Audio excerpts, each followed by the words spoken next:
अपने बारे में थोड़ा सा बता देता हूँ कि अच्छा, ठीक है। अच्छा, मैं अपने बारे में थोड़ा सा बता दूं कि मैं सुंदर स्टैम्प स्कूल में यहाँ पर कंपैटिटिव प्रोग्रामिंग पढ़ाता हूँ। और अभी फिलहाल आजकल मैं एआई। Recording in progress. तो ठीक है, वैसे ही मैंने सोचा कि ग्राफ थ्योरी और डायनेमिक प्रोग्रामिंग पे मैं लेक्चर दूं, चूंकि मैंने एक चीज़ ऑब्जर्व की है, और वो ये है कि मोस्टली जो यूनिवर्सिटी के स्टूडेंट्स हैं उनको ये जो दो चीज़ें हैं ये सही नहीं, क्योंकि मैं खुद भी यकीनी इस बातें उन स्टेजेस से गुजरा हूं, तो मुझे पता है। तो ठीक है, वो फिर हम स्टार्ट करते हैं ग्राफ थ्योरी। अब यकीनी बात है कि तो हमारे पास इतना टाइम नहीं है कि हम एक ही दिन में पूरी ग्राफ थ्योरी, खैर पूरी ग्राफ थ्योरी नहीं, मतलब जितना इंपॉर्टेंट मटेरियल है वो भी हम एक दिन में नहीं कवर कर सकते। तो आज का जो एजेंडा होगा वो, उसमें मोस्टली हम मतलब हम स्टार्ट करेंगे पहले। ग्राफ होता क्या है, यकीनी सी बात है, थोड़ा सा हम उसको देखेंगे, और फिर उसके बाद हम रिप्रेजेंटेशन देखेंगे कि हम ग्राफ को कितनी तरह से रिप्रेजेंट कर सकते हैं। सही है, क्योंकि यकीनी सी बात है, हमें प्रोग्रामिंग लैंग्वेज में देयर शुड बी अ वे से कि उसको हम किसी तरह से यानी ग्राफ बनाएं, कैसे बनाएंगे हम। और दूसरी जो चीज़ है, फिर उसके बाद हम कुछ बेसिक जो एल्गोरिथम्स हैं, जिस ग्राफ ट्रेवर्सिंग एल्गोरिथम्स, जिसमें डीएफएस और पीएफएस नाम तो आप लोगों ने यकीन सी बात है, हम श्योर सुना होगा इसके बारे में। और फिर उसके बाद हम मतलब जो मुझे सबसे इम्पोर्टेंट लगा, मुझे लगा कि हमें डाइक्स्ट्रा पढ़ना चाहिए, which is more important, used for shortest path. और फिर उसके बाद अगर हमें थोड़ा सा टाइम मिला तो मैं थोड़ा सा टच देना चाहूंगा डीएसयू को, disjoint set union. So these are the, मतलब इसके अलावा और भी है, जैसे टोपोलॉजिकल सॉर्ट हो गया, क्या कहते हैं, क्रिटिकल एज हो गया, और क्या कहते हैं, इसी तरह स्ट्रांगली कनेक्टेड कंपोनेंट्स हो गए। तो ये सारी चीजें भी इंपॉर्टेंट है, लेकिन बिकॉज इंटरव्यूज के लिए के परस्पेक्टिव से अगर देखा जाए तो फिर these four topics are more crucial and more important, क्योंकि मोस्ट ऑफ द टाइम जो इंटरव्यू में क्वेश्चंस आते हैं वो इन चार टॉपिक से आते हैं। इसके अलावा मैं समझूंगा कि टोपोलॉजिकल सॉर्ट भी इम्पोर्टेंट है, लेकिन फिलहाल चूंकि इतना टाइम नहीं है कि हम एक दिन में सारा कुछ कवर कर सकें, सो इसलिए हमें मतलब बहुत ज्यादा से समझना पड़ेगा कि हम कैसे। खैर, अगर अच्छा किसी का भी कोई क्वेश्चन हो ना तो माइक ऑन करके पूछ सकता है। आई मीन मैसेज करने की जरूरत, क्योंकि फिर मेरे लिए बड़ा मुश्किल होगा मैसेज रीड करना, तो आप लोग माइक ऑन करके क्वेश्चन पूछ सकते हैं। तो ठीक है, फिर हम स्टार्ट करते हैं कि सबसे पहले हम थोड़ा सा देखते हैं कि ग्राफ है क्या। सो मतलब एक नाइव सी डेफिनेशन तो यही है, मतलब मैं फॉर्मल डेफिनेशंस की तरफ नहीं जाऊंगा जिसमें यकीनी सी बात है नोटेशंस और मैथमेटिकल नोटेशंस जिसमें यूज होते हैं, नहीं तो वो फिर बहुत ज्यादा फॉर्मलाइज्ड हो जाएगा, क्योंकि हमारा मोस्ट ऑफ द यानी हम अप्लाइड ग्राफ थ्योरी पढ़ रहे हैं, we are not studying, I mean pure जो थियोरेटिकल पर्सपेक्टिव से हम नहीं पढ़ रहे। So that's why, so the naive definition of graph is like, I mean graph is made from vertices and edges. So इसमें दो ही चीजें होती हैं, एक आपके पास वर्टिसेस होती हैं और एक आपके पास एजेस होते हैं। सो vertices shows the positions like, अगर लेट्स सपोज मैं बात करूं कि हमारे पास लेट्स सपोज अगर लाहौर है, और लाहौर आई मीन यकीनी इस बात है डायरेक्टली तो कनेक्टेड नहीं होगा कराची से, so there should be some more intermediate routes from Lahore to Karachi. So let's suppose these are the intermediate routes. Let's suppose इसको मैंने I से denote किया है. So these which are showing cities are, I mean these are the vertices, और and these are the edges. So H क्या करता है, H का बेसिकली पर्पस ये है कि वो दो वर्टिसेस को कनेक्ट करता है। I mean it acts like a bridge between two vertices. और वर्टेक्स जो है वो बेसिकली रिप्रेजेंट करता है आपके किसी भी आप समझें एंटिटी को। सो वो एंटिटी कुछ भी हो सकती है, वो सिटी हो सकता है, ह्यूमन हो सकता है, यानी आप देखें, आप किसी भी यानी नेटवर्क को ग्राफ के थ्रू रिप्रेजेंट कर सकते हैं। लेट्स सपोज अगर मैं कहूँ सोशल, अगर मैं फेसबुक की बात करूँ, सो वहां पर आपके फ्रेंड्स हैं, यकीनी सी बात है आप सब कनेक्टेड हैं, सो हम उसको ग्राफ के फॉर्म में रिप्रेजेंट कर सकते हैं। इसी तरह आप देखें, जब मोस्ट ऑफ द टाइम्स यानी अगर मैं बात करूं तो अभी जो जिस पर्सपेक्टिव से हम ग्राफ थ्योरी को पढ़ेंगे, तो उसमें थ्योरी कम है और एप्लीकेशन ज्यादा है।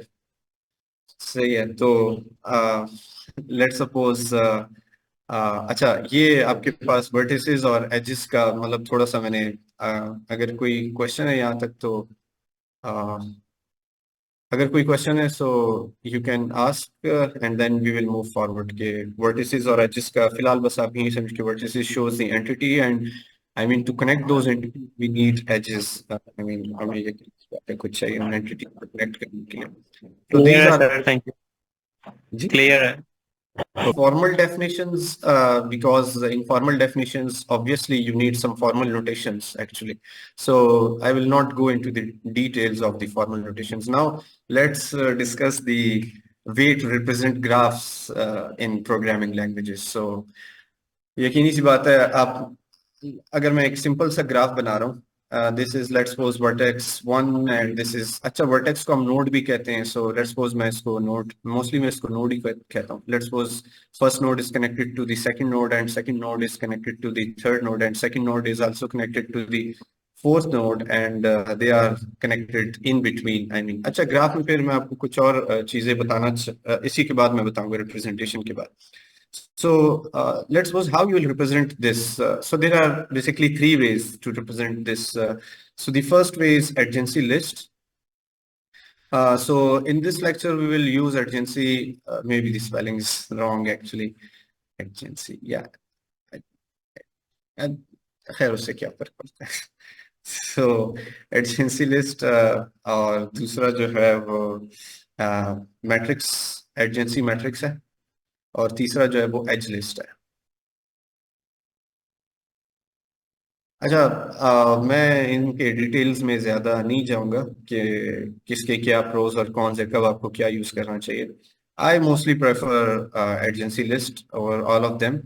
एडजेंसी लिस्ट का मतलब ये है कि जो नोड है एक्चुअली, सो उसको हम let's suppose the first node, हम सारी नोड्स को ऐसे लिखेंगे one two three and then four, और उसके आगे हम रिप्रेजेंट करेंगे कि उसके साथ कौन कौन कनेक्टेड है। लेट्स सपोज हमने उसे लिस्ट में रिप्रेजेंट करना है and then I will represent it as a list. अगर मैं इसको रिप्रेजेंट करूं so that would be one is connected to two. And हाँ, इसमें एक और बात मैं आपको बताऊं कि ग्राफ दो तरह के होते हैं, एक अनडायरेक्टेड ग्राफ होता है और एक डायरेक्टेड ग्राफ होता है। अनडायरेक्टेड ग्राफ में होता है कि आपके पास एजेस जो होती है ना, उनकी डायरेक्शन डिफाइंड नहीं होती एक्चुअली। सही है। So let's suppose this is undirected graph because यहाँ पर एजेस की डायरेक्शन डिफाइंड नहीं है कि मैं वन से टू पे जा रहा हूँ और टू से वन पे जा रहा हूँ। आई डोंट नो, टू से थ्री पे जा रहा हूँ, थ्री से टू पे आ रहा हूँ। आई डोंट नो। सही है, क्योंकि यकीनी सी बात है यहाँ पर डायरेक्शंस डिफाइंड नहीं। So there is one more type of graph which is called directed graphs. So यकीनी सी बात है, कभी कभार ट्रैफिक वन वे भी हो सकता है, लाजमी नहीं कि हर बार ट्रैफिक टू वे हो when you are connected entities. Sorry for interruption, ये अनट्रैक्टेड ग्राफ की एग्जांपल क्या दिया आपने? हाँ, अनडायरेक्टेड ग्राफ, अच्छा थोड़ा सा मैं बता देता हूँ कि अनडायरेक्टेड ग्राफ मींस जब एजेस की डायरेक्शन डिफाइन ना हो। लेट्स सपोज अगर लेट्स सपोज आपके पास ये नोड्स हैं and you want to connect them, so आप क्या करते हैं, यहाँ से एक लाइन खींचते हैं एंड यू से के one is connected to two and two is connected to one. We I mean हम इसको इस तरह अगर फॉर्मली डिफाइन करेंगे तो हम कहेंगे कि one is connected to two and two is connected to one hmm, because we don't know about direction. आप वन से हम्म, टू पर जंप कर सकते हैं और टू से वन की तरफ आ सकते हैं, सो it's like two way road. लेकिन जब आप डायरेक्शन डिफाइन करते हैं, लेट्स सपोज अगर ये वही नोड है one and then you are moving from one to two, so now it's one way road. So आप सिर्फ वन से टू की तरफ मूव कर सकते हैं, लेकिन टू ओके से, ओके ओके, ठीक हो गया। सो या, सो हम्म। अच्छा, फिर इसमें एक और कॉन्सेप्ट आएगा when we would be discussing Dijkstra, so then we will also discuss the weighted graph actually. So there is a third form of graph which actually contains weights on the edges कि इसकी cost क्या होगी अगर आप one से to की तरफ move करें, वो हम बाद में फिर डिस्कस करेंगे। So now let's I mean now let's again move to the adjacency list. So now अगर हम देखें, अब इस ग्राफ को मैं दोबारा बना लेता हूँ two. So now two is connected to three and four, और three is connected to four and two, and four is connected to,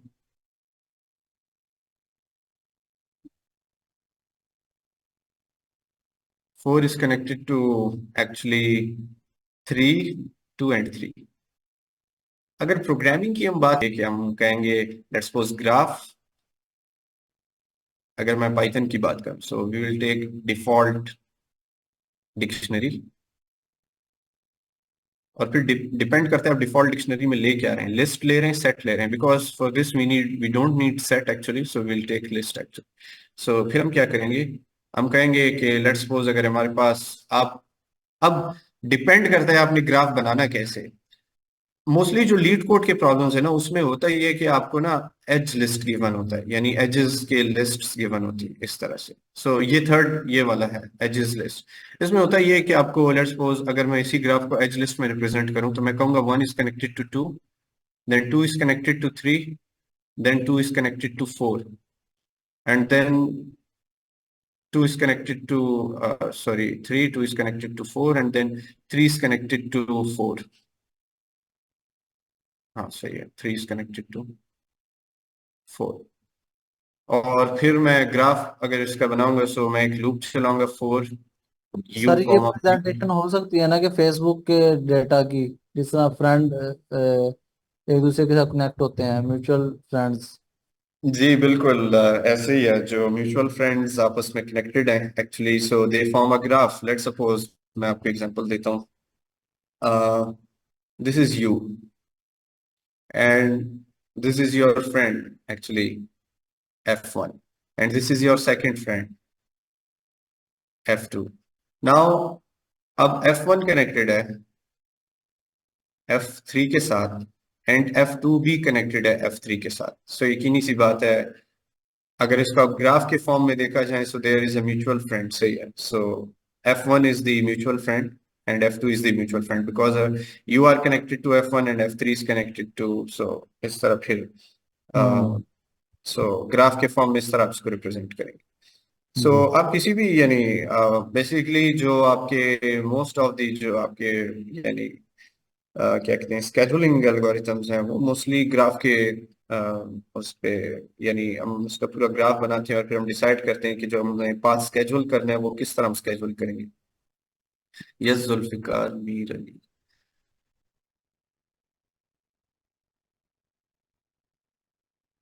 अच्छा वो मैं थोड़ा सा बता देता हूँ कि लेट्स सपोज अगर हम इसी ग्राफ को लें, I will just pick, I will again make this graph. 1 is connected to 2, and 2 is connected to 3, 3 is connected to 4, and then again I mean, अब उसका हम क्या करेंगे, एक मैट्रिक्स बनाएंगे n by n का, और हम क्या करेंगे, हम कहेंगे इस तरह हम लिखेंगे 1 2 3 and 4, 1 2 3 and 4।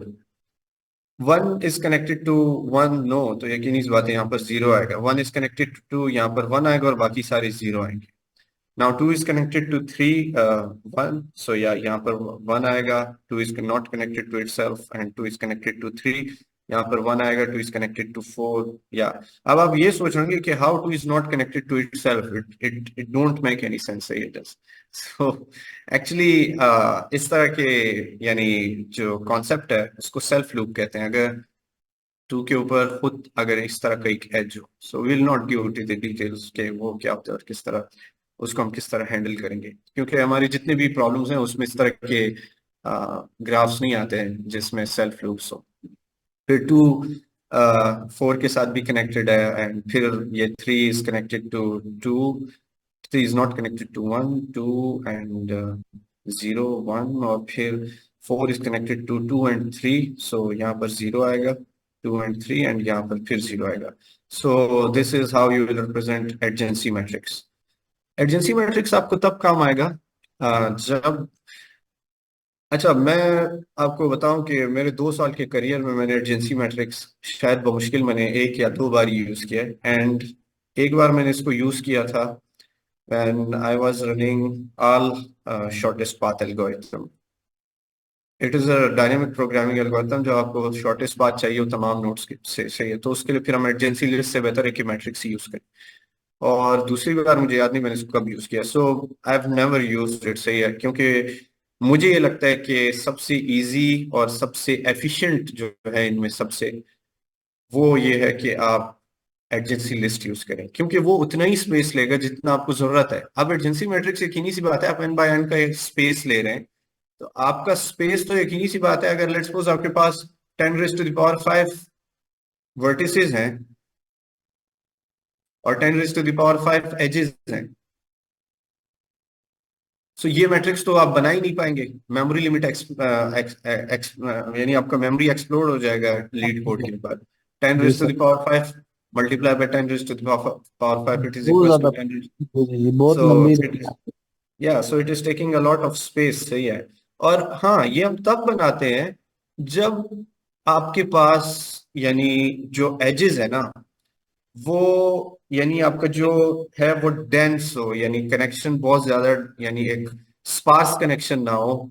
यानी लेट्स सपोज अगर कोई इस तरह का कनेक्शन है, so we call it sparse connection, one is connected to two, two is connected to three. अब इसके लिए एडजेंसी मैट्रिक्स बनाना इट मेक्स नो सेंस, सही है, क्योंकि हमें पता है कि वन सिर्फ टू से कनेक्टेड है तो सिर्फ वहां पे वन आएगा और बाकी सब जीरो जीरो आएगा। Now two is connected to one and two, ठीक है, उसके लिए तो वो स्पार्स है, लेकिन बाकी सारा जो है ना आपका स्पेस जाया हो रहा है। तो बेहतर ये है कि हम इसके लिए एडजेंसी लिस्ट बनाए, so that is more efficient way hmm. To deal with.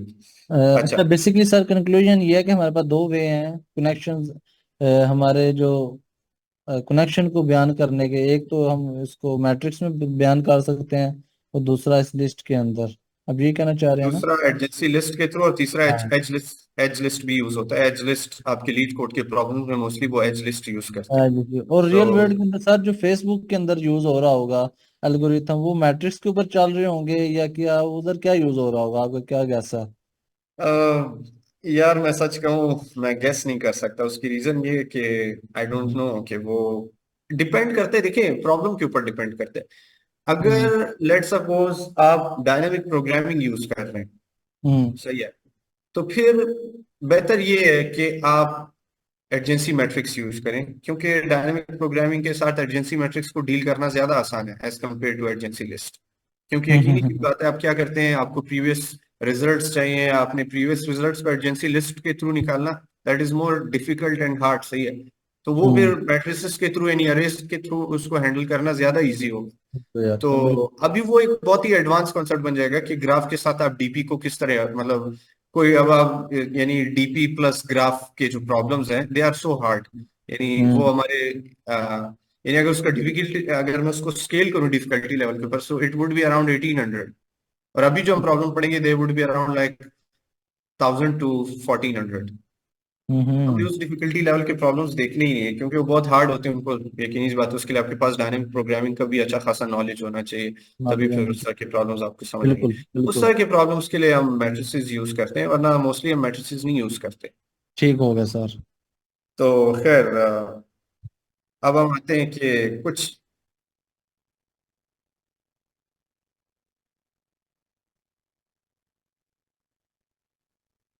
हाँ, जहां पर आपके पास कनेक्शंस बहुत ज्यादा डेंस हो जाए तो फिर बेहतर ये है, क्योंकि उसकी एक और रीजन है।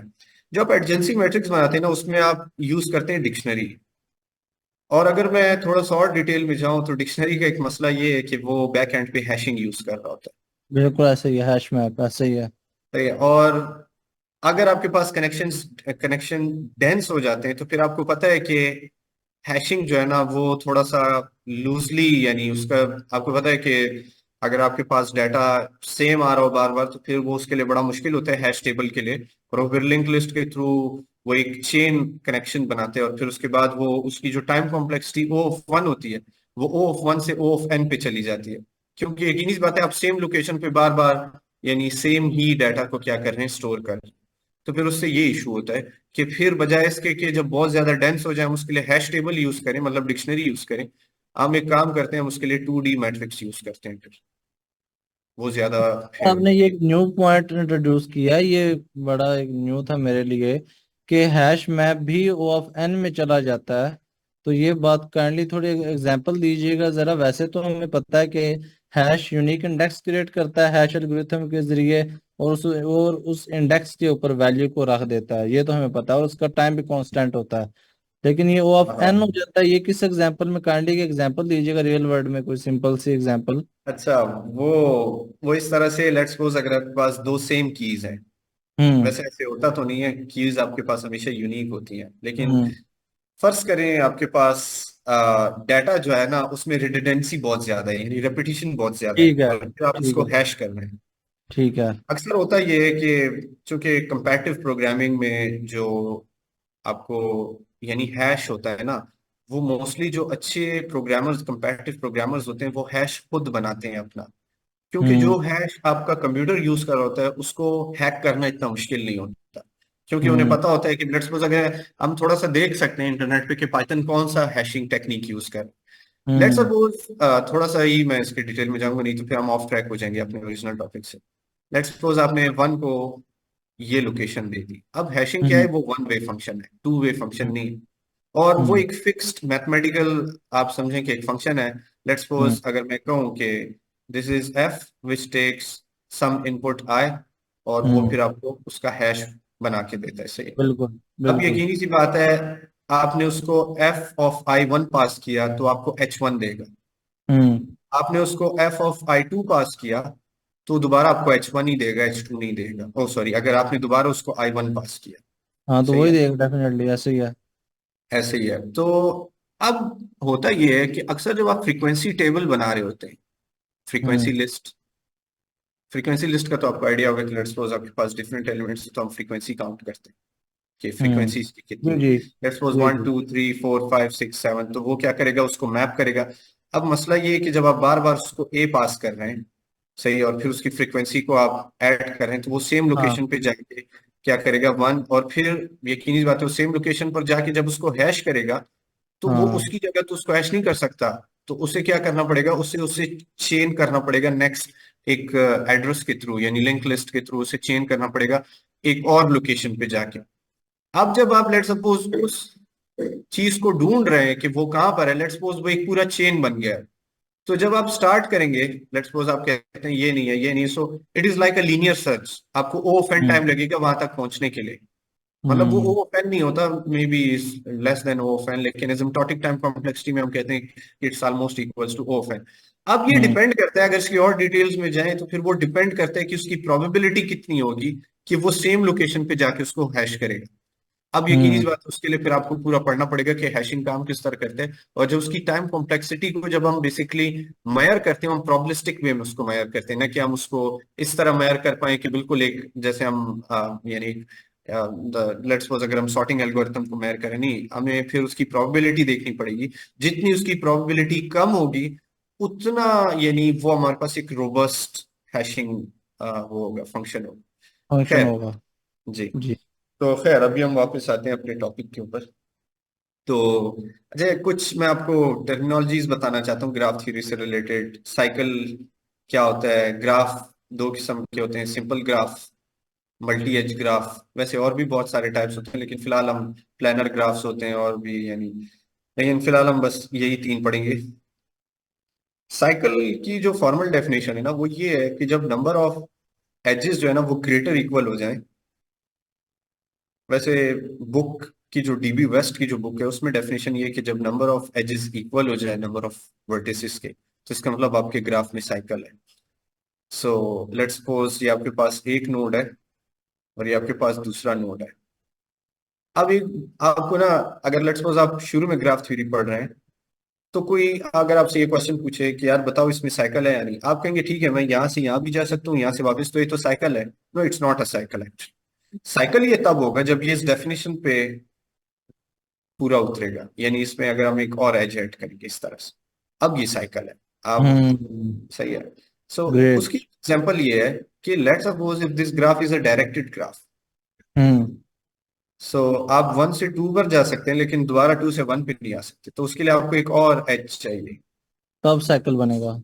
अब ये साइकिल बनेगा, लेकिन ये डेफिनेशन डायरेक्टेड ग्राफ के लिए भी सेम रहेगा और अनडायरेक्टेड ग्राफ के लिए भी सेम रहेगा कि हम्म। नंबर ऑफ एजेस जब इक्वल हो जाए नंबर ऑफ वर्टिसेस। अब आपका क्वेश्चन ये भी हो सकता है कि क्या ये तो साइकिल नहीं है, ये साइकिल नहीं है actually, it's a self loop. सही है, इसको हम लूप कहते हैं। अब आपको हाँ। क्वेश्चन ये भी हो सकता है कि क्या ये भी साइकिल है। एक्चुअली ये है तो साइकिल, लेकिन इस तरह के ग्राफ को हम फिर कहते हैं कि these are called multi edge graphs, क्योंकि उसमें मल्टीपल एजेस हैं। और इस तरह के ग्राफ जिसमें इस तरह का कोई आपको सीन, मतलब इस तरह का आपको कुछ सिनेरियो नहीं नजर आता जिसमें हमारे पास मल्टी एजेस नहीं होते, उसको हम सिंपल ग्राफ कहते हैं। तो हम स्टिक करेंगे सिंपल ग्राफ के साथ, हम मल्टी एज ग्राफ पे नहीं जाएंगे। सो उनको डील करना भी थोड़ा मुश्किल होता है, और उसका एडजेंसी लिस्ट बनाना भी थोड़ा सा अलग हो। अच्छा, सिंपल ग्राफ। अब हम आते हैं। अच्छा, मैं आता हूँ अभी आपको थोड़ा सा दिखाता हूँ कि किस तरह हम यानी करेंगे इसको। और लेट्स मूव टू, एक मिनट, मुझे, हम्म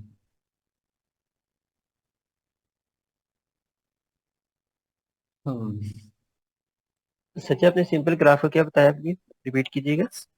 जी, सिंपल ग्राफ में आपके पास मल्टी एजेस नहीं होते। ठीक है।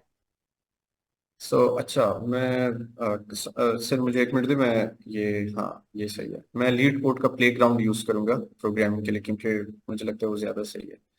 सो अच्छा,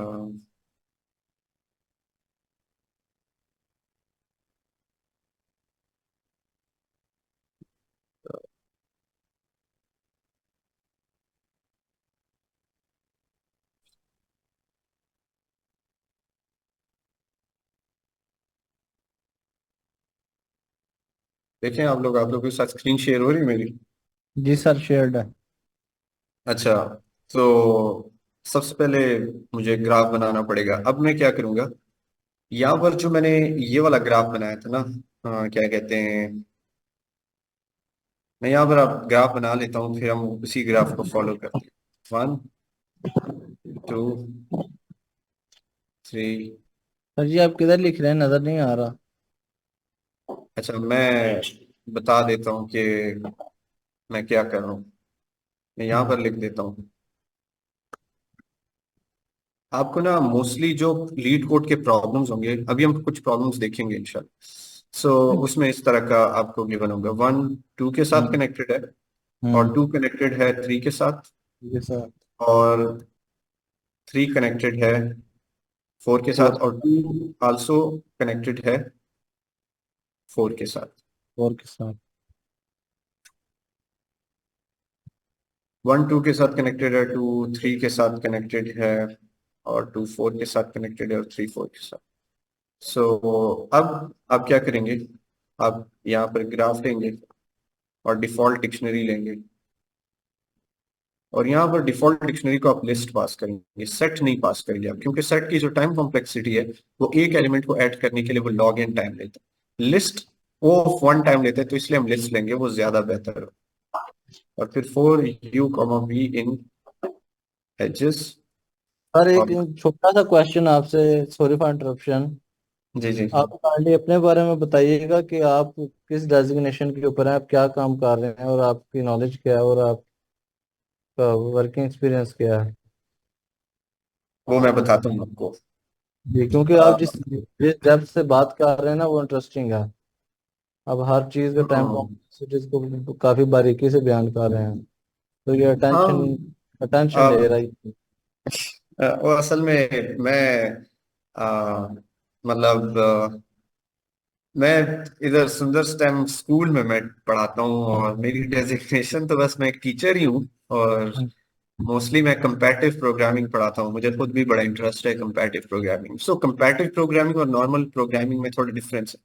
जब हम्म। देखें, लेट सपोज अगर मैं एक बेसिक सा आपको प्रॉब्लम दूं, सही है, यानी वो प्रॉब्लम ये है, चले मैं थोड़ा सोचूं कि लेट सपोज आपको यानी आ, यानी स्क्वायर रूट फाइंड करना है किसी नंबर का, सही है, लॉग एन टाइम, सही है। हम्म। और अब आप सोच रहे हैं कि यार square root log N time में, और मैं आपको एक साथ एक और कंस्ट्रेंट लगा देता हूँ कि उसके 7th डेसिमल प्लेस तक वो करेक्ट होना चाहिए। यकीनी सी बात हम्म। है। अब ये आप सोचेंगे लॉग इन टाइम में कैसे होगा, ये हो सकता है लॉग इन टाइम में बाइनरी सर्च से। और आप सोच रहे होंगे बाइनरी सर्च से स्क्वायर रूट फाइंड करना, वो भी 7 डेसिमल प्लेस तक correct. How is that possible? It is possible, लेकिन ये वो बाइनरी सर्च नहीं है जो आपको पढ़ाया जाता है यूनिवर्सिटीज में। सो it's a different basically form of binary search. Binary search के भी काफी यानी वो है। सो इसी तरह अगर मैं आपको कहूँ कि एक फंक्शन है जो कि which is unknown to you, सही है, लेकिन वो एक वैल्यू है, और उस फंक्शन का मैं बस आपको ये बता देता हूँ कि it is a monotonic function. तो मैं आपको एक इनपुट दूंगा, लेकिन मैं आपको ये नहीं बताऊंगा, बस मैं आपको ट्रू और फॉल्स रिटर्न करूंगा। सो एक इजी सी बात है, आप कहेंगे कि ठीक है अगर इस तरह का एक फंक्शन है, सो आप गेस करेंगे, so it's a binary search problem. So actually these kinds of problem, ये तो बहुत बेसिक प्रॉब्लम्स थे। So these are like falls into competitive programming, सही है। So competitive programming is so much different. जो लीड कोड के problems हैं, LeetCode के प्रॉब्लम्स तो काफी ऑब्वियस, काफी इजी, काफी सिंपल प्रॉब्लम्स हैं, सही है। सर और मेरी बात, मेरा क्वेश्चन है काइंडली, सॉरी फॉर इंटरप्शन और सॉरी फॉर डिलेइंग। मैं ये समझना चाहूंगा कि सपोज कीजिए कि अभी मुझे अगर, या मैं बात करूं अपने, मुझे अगर कॉम्पिटिटिव प्रोग्रामिंग लर्न करना है तो फिर मुझे एक रोड मैप क्या होगा, काइंडली बता दीजिए। कोई कोर्स कोई यूडेमी पर अवेलेबल होगा, यूट्यूब पे कोई चैनल सजेस्ट कर दीजिए अच्छा, कुछ। मैं आपको बताऊं, मैं आपको कोई चैनल भी सजेस्ट नहीं करूंगा, क्योंकि हम्म। कंपैरेटिव प्रोग्रामिंग एक ऐसी चीज है ना कि ये एक लॉन्ग जर्नी है। ये एक तो इसके लिए यानी बहुत ज्यादा आपको कंसिस्टेंसी और डेडिकेशन चाहिए। ये 2 दिन का काम नहीं है कि आप बस वो तो कोई मसला ही नहीं है। कोई I mean it's not an algorithm या कोई डाटा स्ट्रक्चर नहीं है, कोई एवीएल ट्री या रेड ब्लैक ट्री नहीं कि आप 2 दिन बैठे और आपने सीख लिया। हम्म। अब लेट सपोज अगर, अब देखें, मुझे पता है कि पाकिस्तान में यूनिवर्सिटीज में किस तरह डीपी पढ़ाया जाता है, सही है। Hmm. So they are lacking the concept of dynamic programming, सही है। यानी अगर आपने, अब मैं आपको कहूँ कि जाके यूट्यूब पे आपको क्या पढ़ाएगा, नैपसैक पढ़ाएगा, सही है, क्वाइन एक्सचेंज प्रॉब्लम पढ़ाएगा, सही है, जो बेसिक डीपी के जो एक क्लासिकल प्रॉब्लम्स है वो आपको पढ़ाएगा। तो आपको लगता है इससे आप डीपी सीख जाएंगे? हम्म। कभी नहीं सीखेंगे, क्योंकि मुझे खुद 6 महीने, 5-6 महीने लगे, फिर जाके मुझे उसका एसेंस समझ आया डीपी का। तो आप हम्म। देखें, ये प्रैक्टिस है, और प्रैक्टिस के लिए मैं आपको बहुत सारे साइट्स रेकमेंड कर सकता हूँ। कोड फोर्सेस है, हैकर रैंक है, कोड शेफ है, सही है। कुछ लोग, हाँ, अगर आपने नया डाटा स्ट्रक्चर सीखना है तो उसके लिए लीड कोड भी अच्छा प्लेटफॉर्म। इसके अलावा क्या कहते हैं, एड कोडर है। तो ये सारे प्लेटफॉर्म्स हैं, लेकिन मैं जो, अगर अगर आप कहें कि सर कोई एक ही बता दें, तो फिर मैं आपको रेकमेंड करूंगा आप कोड फोर्सेस पे जाएं और वहां पर अपनी जर्नी स्टार्ट करें। 800 वाले प्रॉब्लम से आप शुरू करें, और फिर आस्ते आस्ते अपनी डिफिकल्टी लेवल को बढ़ाते जाएं। कम से कम भी अगर आपने अपनी डिफिकल्टी लेवल को बढ़ाना है, तो फिर आप ये देखें कि जिस डिफिकल्टी लेवल पर आप हैं उसका प्रॉब्लम 40 मिनट में आपसे सॉल्व हो सकते हैं या नहीं। लेट्स सपोज अगर मैं कहता हूँ मेरी डिफिकल्टी लेवल 1500 से 1600, तो अब मैं देखूंगा कि 1600 वाले प्रॉब्लम्स जो जिनकी डिफिकल्टी लेवल 1600 है, वो प्रॉब्लम्स क्या मुझसे 40 to 50 मिनट्स में सॉल्व हो सकते हैं? अगर हो सकते हैं तो फिर मैं अपनी डिफिकल्टी लेवल थोड़ा सा और बढ़ाऊंगा, 100 प्लस करूंगा उसमें, फिर मैं सही सही। 1600। सो ये इस तरह आप इसको लेके चलेंगे।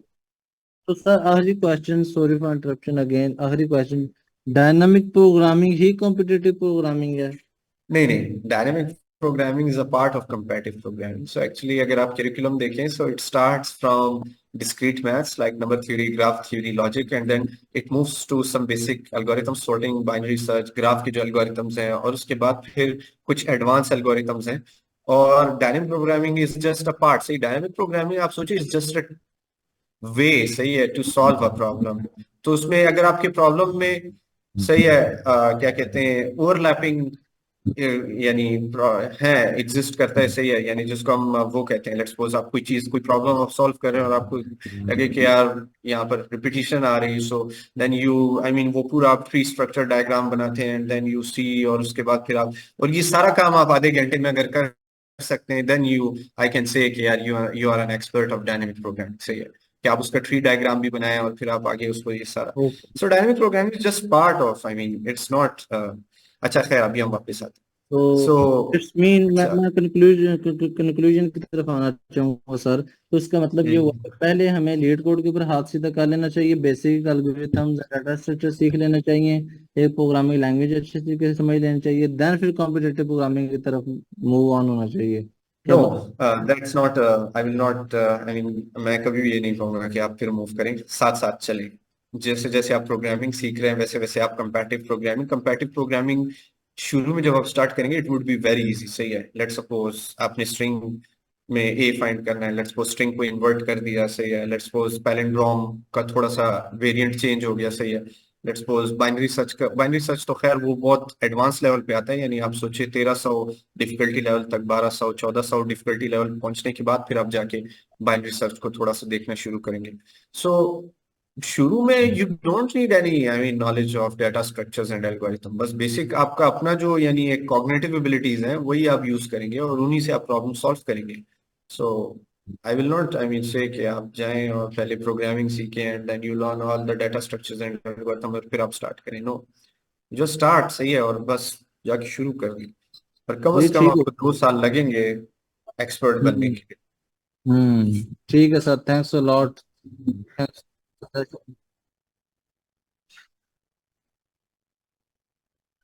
जी जी।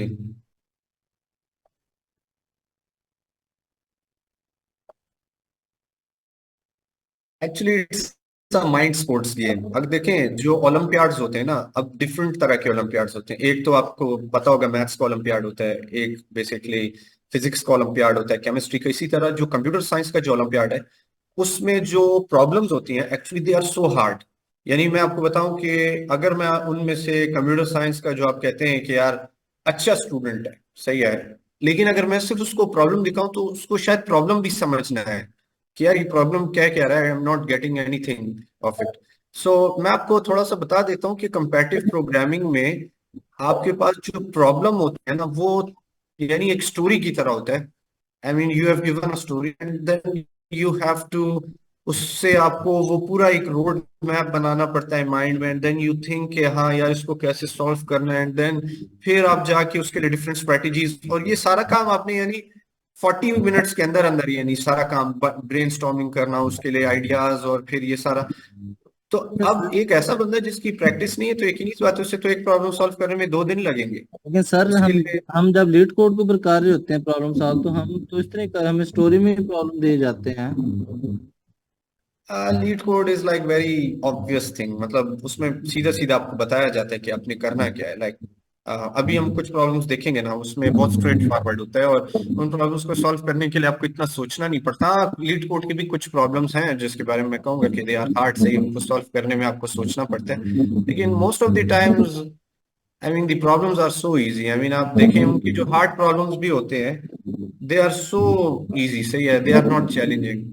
सो मैं अच्छा, नहीं मैं अब कहूंगी आपको कि आपकी बात में समझ गया हूँ कि आखिरी दर्जे की जो कॉम्प्लेक्सिटी है प्रोग्रामिंग के अंदर या प्रॉब्लम सॉल्विंग के अंदर, आप उसको कॉम्पिटिटिव प्रोग्रामिंग का नाम दे रहे हैं, जी स्किल जी, को। बस आप यही समझे, यही है जो आखिरी लेवल की जो बस वो जो हार्ड बिल्कुल जो यानी एक हार्ड कोर चैलेंजिंग जो प्रॉब्लम्स होते हैं वो कंपैरेटिव प्रोग्रामिंग में आते हैं।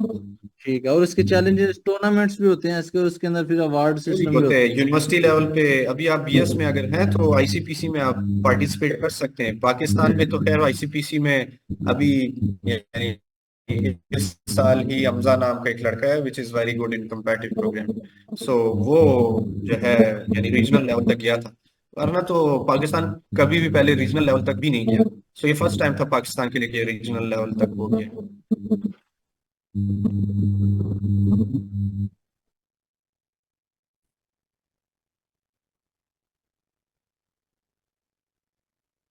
यार मैं आपको थोड़ा सा यानी यहीं पर ही गाइड कर देता हूँ। या हाँ बिल्कुल। या I will guide you totally and completely कि अच्छा प्लीज। फिर हम टॉपिक से तो ऑफ ट्रैक हो गए, लेट्स अभी जो यानी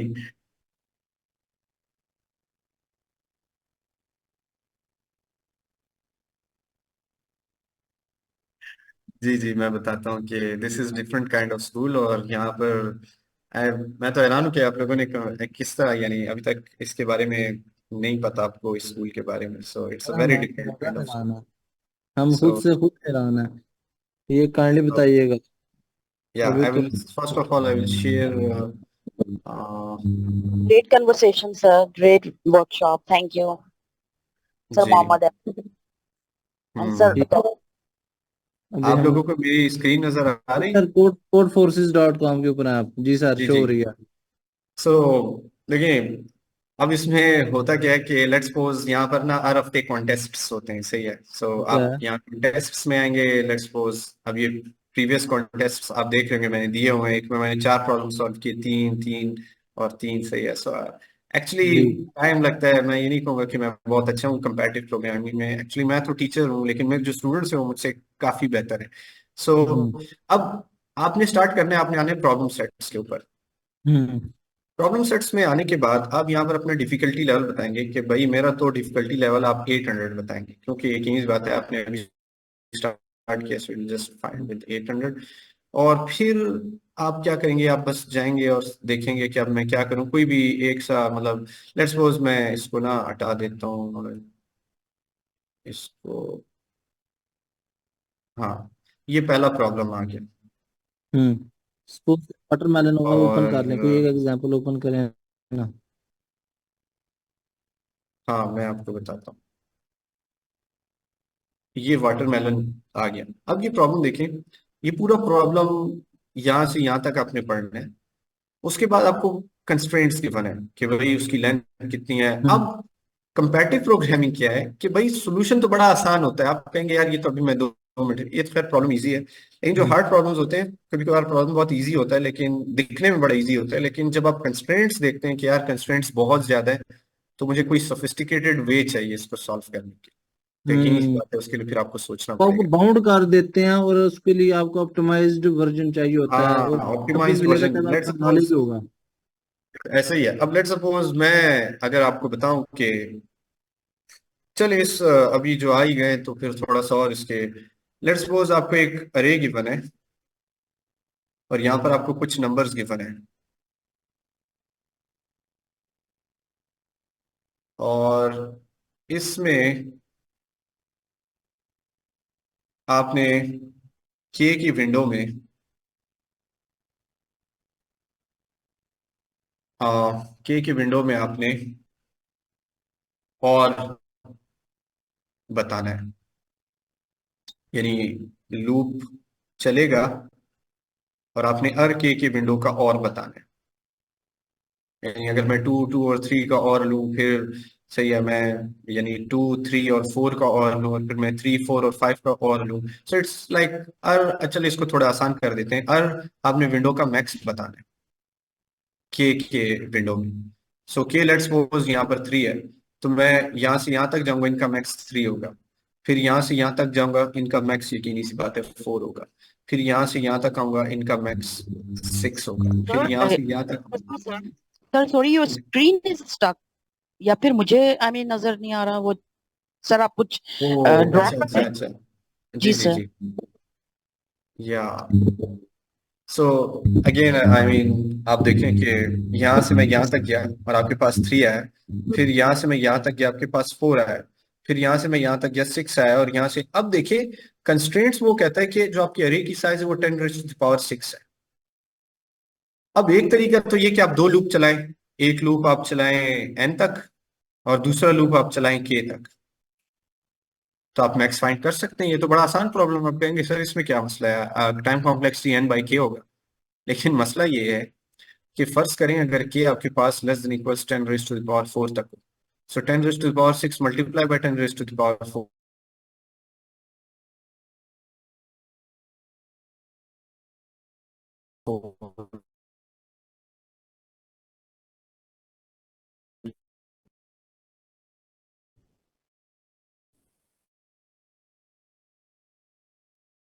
सर ये तो सिस्टम बैठ जाएगा फिर, अगर इस लिमिट के ऊपर काम करेंगे तो। देखिए किसकी कॉल है। कोई बात तो नहीं सर, कंटिन्यू कर अच्छा, मैं सकते हैं। आपको जी जी।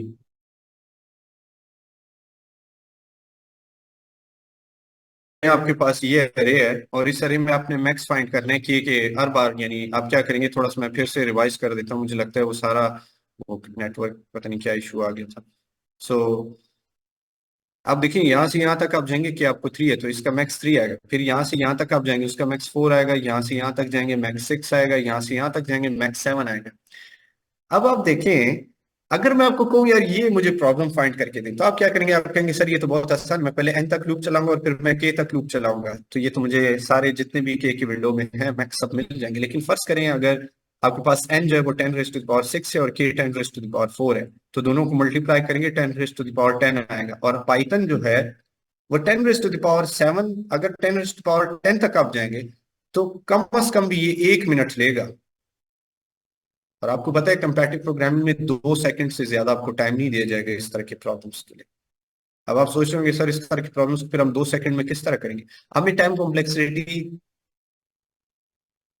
n/k नहीं चाहिए, ये गलत है, हमें टाइम कॉम्प्लेक्सिटी चाहिए n+k।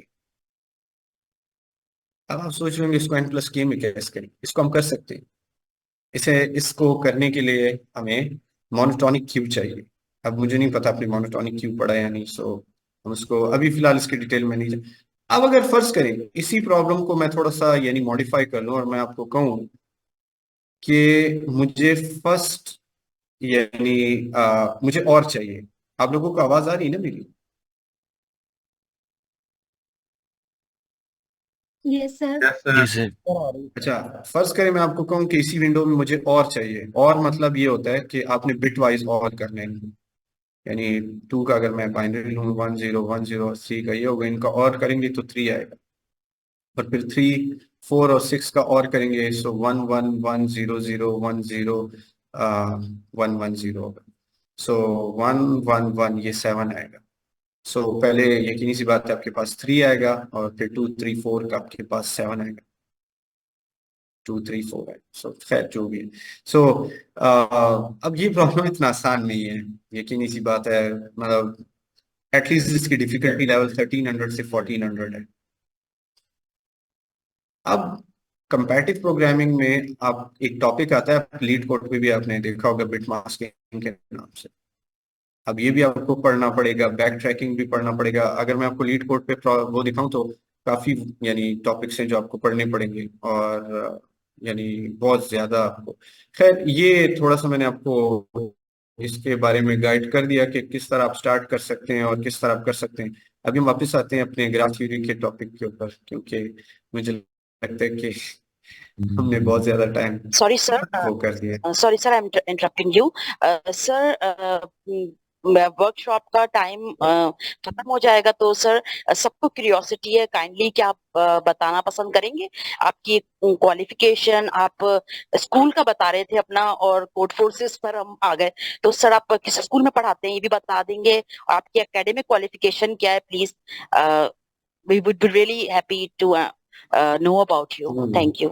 Actually I am graduated from NUST और आई मीन मेरा मास्टर्स भी नस्ट से है। और दूसरी बात ये है कि आई वाज मतलब शुरू से I was interested in comparative programming and all this stuff. So और फिर मुझे ऐसा एनवायरनमेंट मिला स्कूल में आके, मतलब सुंदर स्टेम स्कूल जो है एक्चुअली इनका गोल ये है, दो इनके जो मेन इनका जो गोल है वो ये है कि ओलंपियाड्स के लिए बच्चों को प्रिपेयर करें। क्योंकि पाकिस्तान में ऐसा कोई भी स्कूल नहीं है जो ओलंपियाड्स के लिए बच्चों को प्रिपेयर करे, यानी डेडिकेटेड वो करे, यानी बिल्कुल अलग से टाइम, अलग से टीचर्स उन्होंने ओलंपियाड्स के अलग से टाइम उन्होंने यानी रखा हुआ है। और ये बोर्डिंग स्कूल है।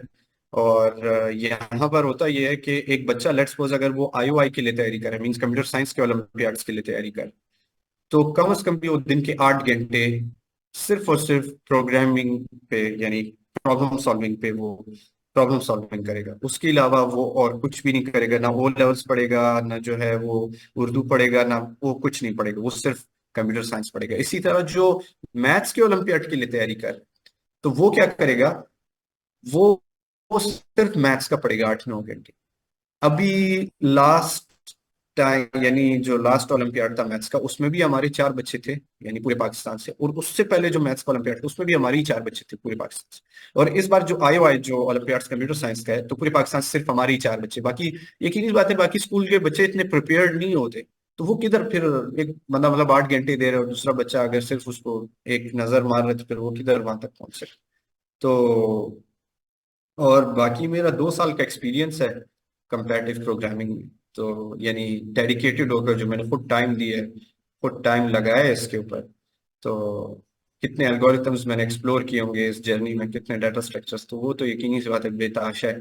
लेकिन एक्सपर्टीज मुझे कुछ पर ही है, मतलब मैं नहीं कहूँगा कि सबका एक्सपर्ट हूँ, सर लेकिन ऐसा वक्त भी आया कि आपने अपने एल्गोरिथम भी बनाए? नहीं नहीं, मैंने अपने नहीं बनाए क्योंकि I am not that much. अच्छा, actually that is a part of research actually, so I am not a researcher. So मतलब यकीनी बात है, खुद के एल्गोरिथम्स बनाने के लिए आपके पास यानी उस याद रखें, उसके लिए आपको बहुत ज्यादा डीप फिलोसफिकल नॉलेज होनी चाहिए उस चीज की, यानी उसके इंट्रिंसिक आपको पता होनी चाहिए, उसके फंडामेंटल्स आपको पता होनी चाहिए, तभी you can make something from your own. वरना किसी चीज को शफल करना, जैसे हमें पता है एआई में क्या हो रहा है, डीप लर्निंग में, so you just shuffled something and you just make something सही, और फिर आप कहते हैं कि मेरा पेपर पब्लिश होगा। No, that kind of research is like a bullshit research. सही है, आप मतलब चीजों को आई मीन जस्ट ट्यून कर रहे हैं and then just publishing papers, और वी नो कि उसमें क्या होगा, सो जस्ट लीव दैट। लेकिन जो एल्गोरिथमिक यानी जो स्टडी है, इसमें पेपर्स इस तरह नहीं पब्लिश होते, इसमें आपको बहुत सोचना पड़ता है। लेट्स सपोज अगर मैं आपको कहूँ कि भाई बाइनरी सर्च को और इम्प्रूव किया जाए, भाई अब उसकी टाइम कॉम्प्लेक्सिटी है ही लॉग एन, उसको और आप कितना इम्प्रूव करेंगे। सही है, हम्म कोई अच्छा हैशिंग फंक्शन आप बनाते हैं सही डिक्शनरी के लिए, and that is like a very fantastic hashing function. सही है, और आप उसके सारे मैथ्स पे एक्सप्लेन करते हैं और सारा कुछ, तो यकीनी सी बात है वो पेपर पब्लिश होने के काबिल है, वो क्यों नहीं है। सही है, तो इसी तरह जो चीजें देखें, जो बेसिक फंडामेंटल चीजें हैं वो ऑलरेडी बहुत ज्यादा रोबस्ट और ऑप्टिमाइज्ड है, उनको और ऑप्टिमाइज नहीं किया जा सकता। अगर मैं आपको सॉर्टिंग को एन लॉग एन से कम करें, आप अपनी हम्म जान मार दें, आप उसको एन लॉग एन से नहीं कम कर सकते, क्योंकि हमें हम्म पता है कि भाई सॉर्ट करने के लिए एटलीस्ट हमें एक और पॉइंटर चाहिए जो कि कंपेयर करेगा उसको।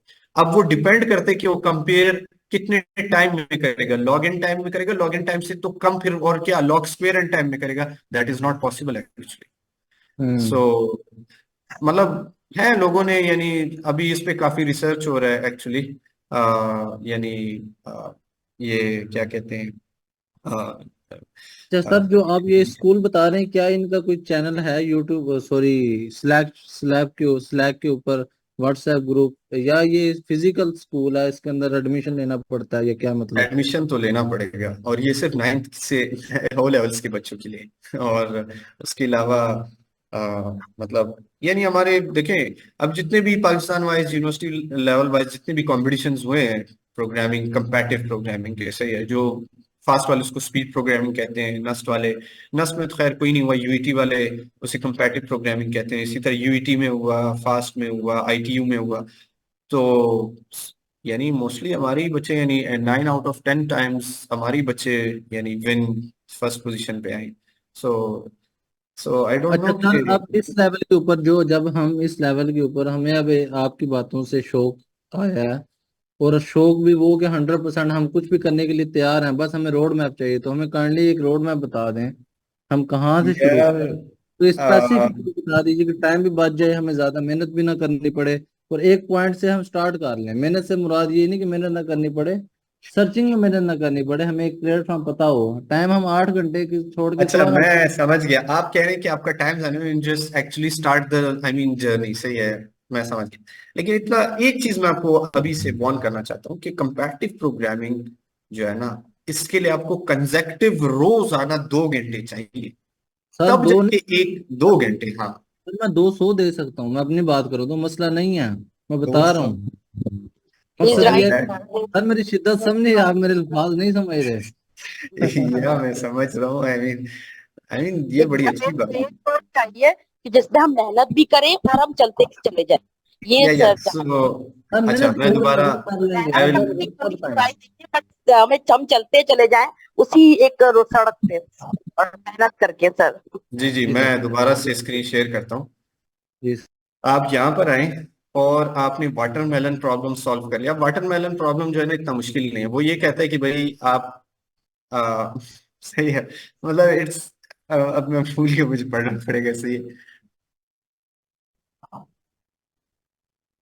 ठीक है। सर ये तो बिगनर्स भी काम कर सकते हैं, बिगनर्स भी इस पे आ सकते हैं कोड कोर्सेज पे, क्या आ सकते हैं?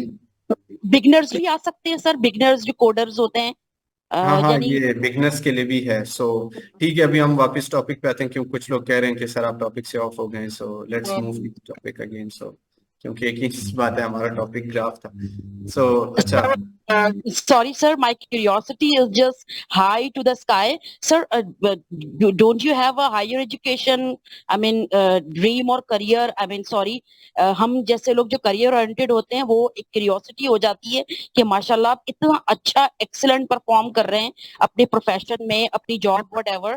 तो सर आपका कोई ऐसा करियर प्लान नहीं है कि आप स्कॉलरशिप लें या इस तरह का कोई अपॉर्चुनिटी अगर अब्रॉड की आती है तो आप उसको ग्रैब करें? तो ये इस बारे में थोड़ा सा आप, क्या मैं जान सकती हूँ सर, अगर आप रोशनी डालें इस पे तो?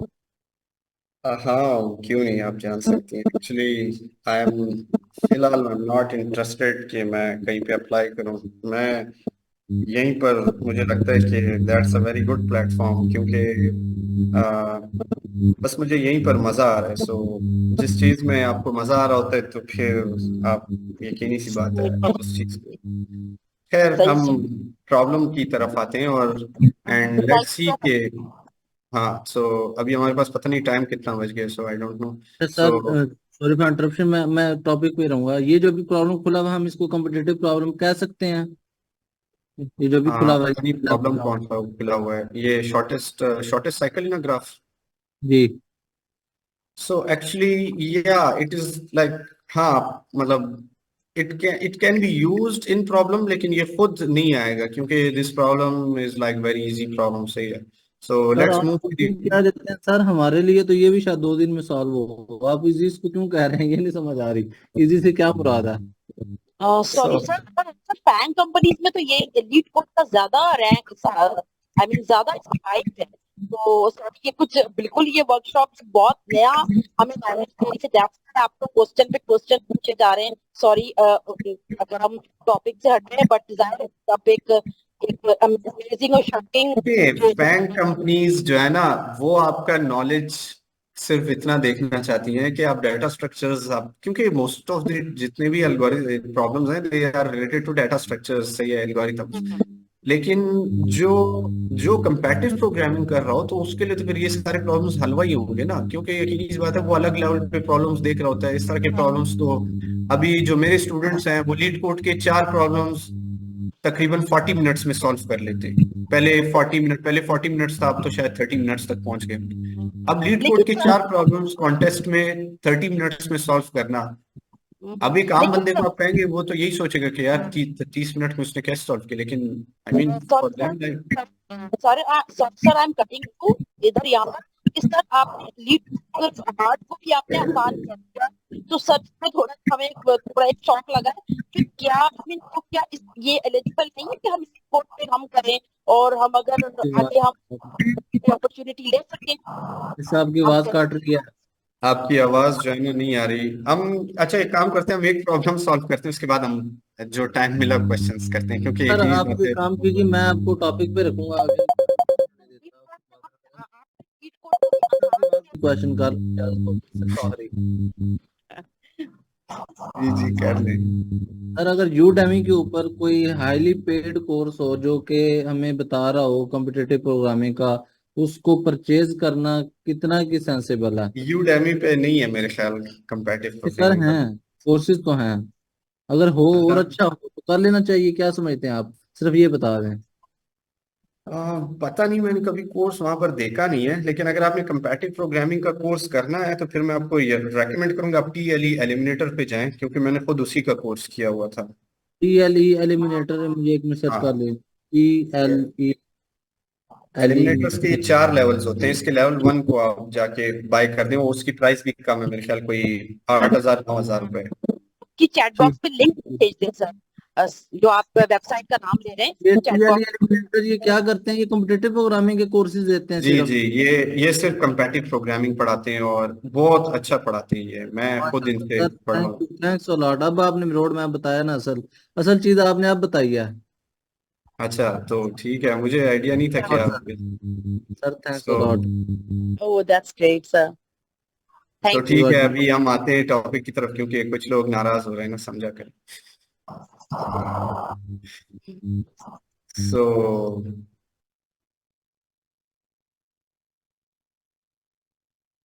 अच्छा, अब देखें कि लेट्स सपोज आपने साइकिल फाइंड करना है ग्राफ में। साइकिल फाइंड करने से पहले यकीनी सी बात है, आपको ये पता होना चाहिए कि डेप्थ फर्स्ट सर्च और ब्रेथ फर्स्ट सर्च काम किस तरह करता है। So depth first search actually, पहले हम डेप्थ फर्स्ट सर्च ही पढ़ेंगे। So there are two ways to implement depth first search, one is stack and the other is recursion. So I mostly prefer recursion not stack actually, क्योंकि बस recursion के through उसको implement करना ज्यादा easy है। सो देखिए, मैं थोड़ा सा आपको थियोरेटिकली बता देता हूँ कि डीएफएस काम कैसे करेगा।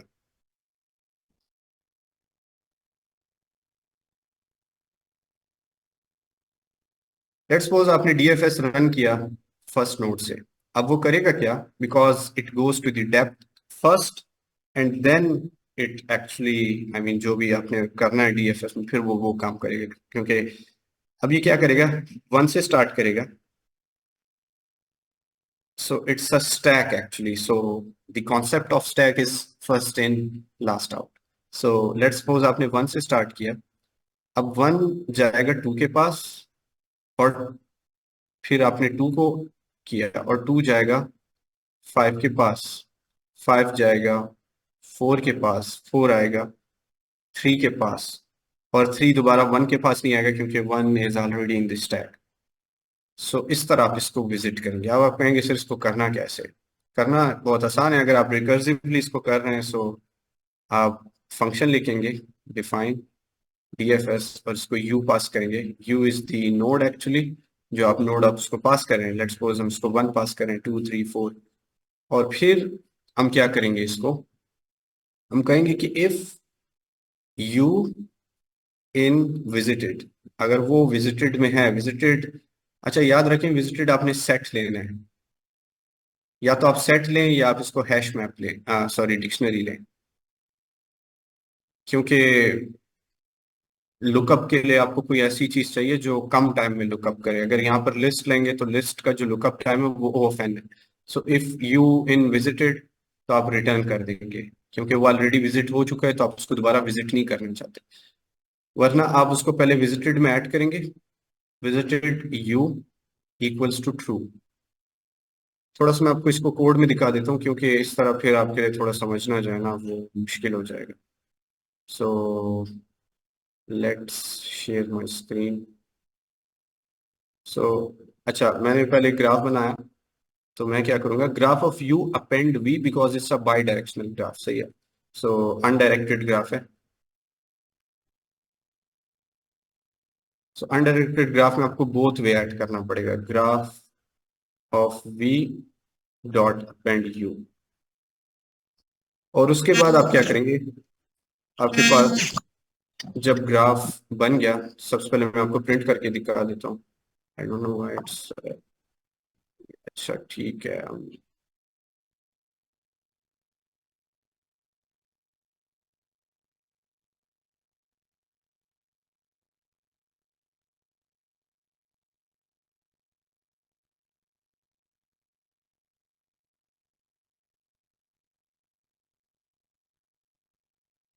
सो ये आपका ग्राफ बन गया। वन कनेक्टेड है टू के साथ, टू कनेक्टेड है वन थ्री और फोर के साथ, थ्री कनेक्टेड है टू और फोर के साथ, फोर कनेक्टेड है टू और थ्री के साथ।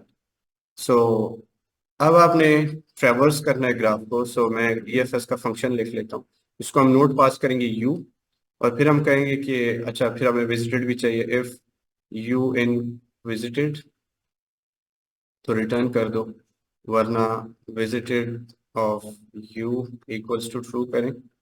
और फिर for v in graph of u, क्योंकि यकीनी सी बात है उसके जितने भी यानी सक्सेसर्स होंगे बेसिकली उसको आपने क्या करना है, लूप थ्रू करना है, क्योंकि वो जितने भी एजेस होंगे उन सबको आपने लूप थ्रू करना है, for v in graph u. और फिर यकीनी सी बात है आपने प्रिंट कहाँ पे करना है, डिपेंड करना है। फिलहाल मैं सिर्फ प्रिंट कर रहा हूँ, सो मैं प्रिंट करूंगा यू को जितने भी नोट्स हैं, और यहाँ से मुझे रिकर्सिव कॉल देना पड़ेगा इसे, डीएफएस ऑफ वी। बस ये सिंपल डेप्थ फर्स्ट सर्च का कोड है। और यहाँ से मैं लेट्स सपोज वन से डीएफएस चलाता हूँ, एंड लेट्स सी के क्या होता है। अच्छा विजिटेड मैंने लिया, सो विजिटेड आपको लेना पड़ेगा।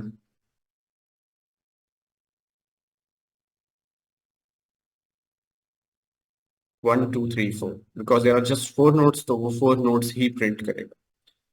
और BFS जो है, अगर इसका हम, because this is the recursion version of DFS, क्योंकि इतना टाइम नहीं है, रिकर्सिव वर्जन एक प्रॉब्लम तो एटलीस्ट हम सॉल्व कर ही लें। अब फिलहाल बस आप समझें कि हम रिकर्सिव वर्जन के साथ ही यानी रहेंगे। और अब हम आते हैं BFS की तरफ। BFS में भी आप यानी बस बजाय इसके कि अच्छा BFS का थोड़ा सा मैं बता देता हूँ कि BFS काम कैसे करता है, क्योंकि इस तरह फिर आप कंफ्यूज हो जाएंगे।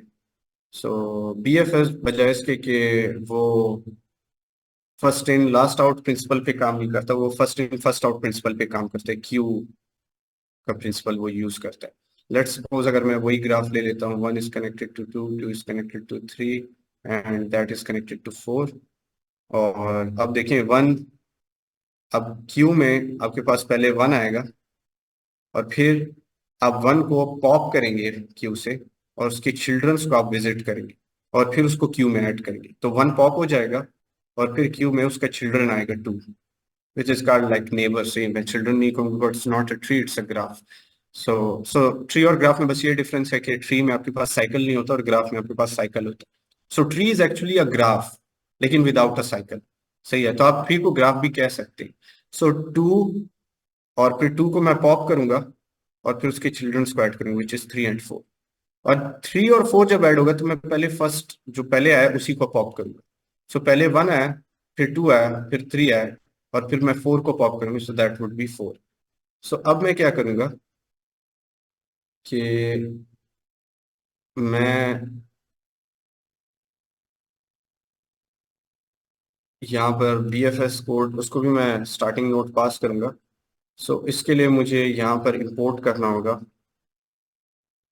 फ्रॉम कलेक्शन इंपोर्ट डेक, क्योंकि डेक से ही मुझे ये करना पड़ेगा। और अब आप देखें कि मैं क्या कर रहा हूँ, यहाँ पर भी मुझे विजिटेड लेना पड़ेगा। यहाँ पर मैं विजिटेड को सेट लूंगा डिक्शनरी के बजाय, और फिर आपकी मर्जी, आप सेट भी ले सकते हैं, डिक्शनरी भी ले सकते हैं, जो लुकअप टाइम जिसका कम हो आप वही लें। सही है। सो उसके बाद मैं डेक लूंगा डी और उसको मैं यू पास कर दूंगा। और उसके बाद मैं क्या करूंगा, वाइल जब तक ये एम्प्टी नहीं होता आप इसको चलाते रहें, और फिर मैं क्या करूंगा, u equals to d dot pop left करूंगा, क्योंकि first in first out principle पे काम करते हैं, इसलिए मुझे पॉप लेफ्ट करना पड़ेगा। जो पहला इन होगा वही पहला आउट होगा। अगर मैं इसको पॉप राइट कर देता हूँ तो फिर ये स्टैक, फिर ये DFS बन जाएगा। कोड सारा सेम रहेगा लेकिन फिर ये DFS बन जाएगा। So for v in graph u, और फिर यहाँ मैं क्या करूंगा, प्रिंट करूंगा वी को। अच्छा, प्रिंट मैं वहीं पे करता हूँ, यहाँ पर प्रिंट करूंगा यू को, और फिर मैं चेक करूंगा कि if v not in visited, तो मैं इसको डी में अपेंड कर दूंगा और यहाँ पर मैं विजिटेड डॉट ऐड करूंगा यू को। एंड लेट्स सी के काम करता है, यानी BFS, और मैं फर्स्ट नोट से स्टार्ट कर रहा हूँ। अच्छा, ये मैं DFS को कमेंट आउट कर लेता हूँ। So 1 2 3 4 and then again it is printing 4, but why? 2 बार 4 क्यों प्रिंट कर रहे? T print listed dot add u,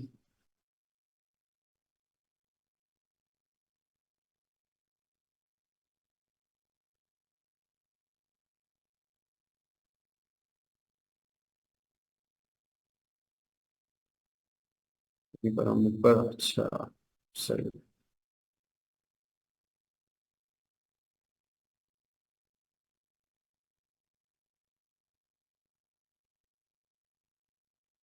ओ अच्छा, सही। वो इसलिए प्रिंट कर रहा है क्योंकि यहाँ पर हम प्रिंट कर रहे हैं, हमें यहाँ पर प्रिंट नहीं करना चाहिए, हमें यहाँ पर प्रिंट करना चाहिए। हम्म,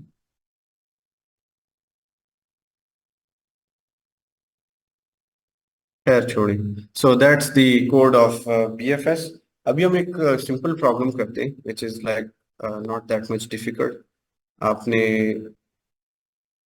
shortest cycle in a graph find करना। आई एम सॉरी, मैं थोड़ा जल्दी जल्दी करवा रहा हूँ क्योंकि मुझे लगता है कि जो मेरा एजेंडा था वो तो पूरा नहीं हो सका, लेकिन लेट्स सी कि जितना कवर होता है। सो साइकिल का मैंने आपको बता दिया है कि थोड़ा सा मैं आपको बता देता हूँ कि इस प्रॉब्लम को हमने सॉल्व कैसे करना। सो देखें, लेट्स सपोज आपके पास एक ग्राफ है।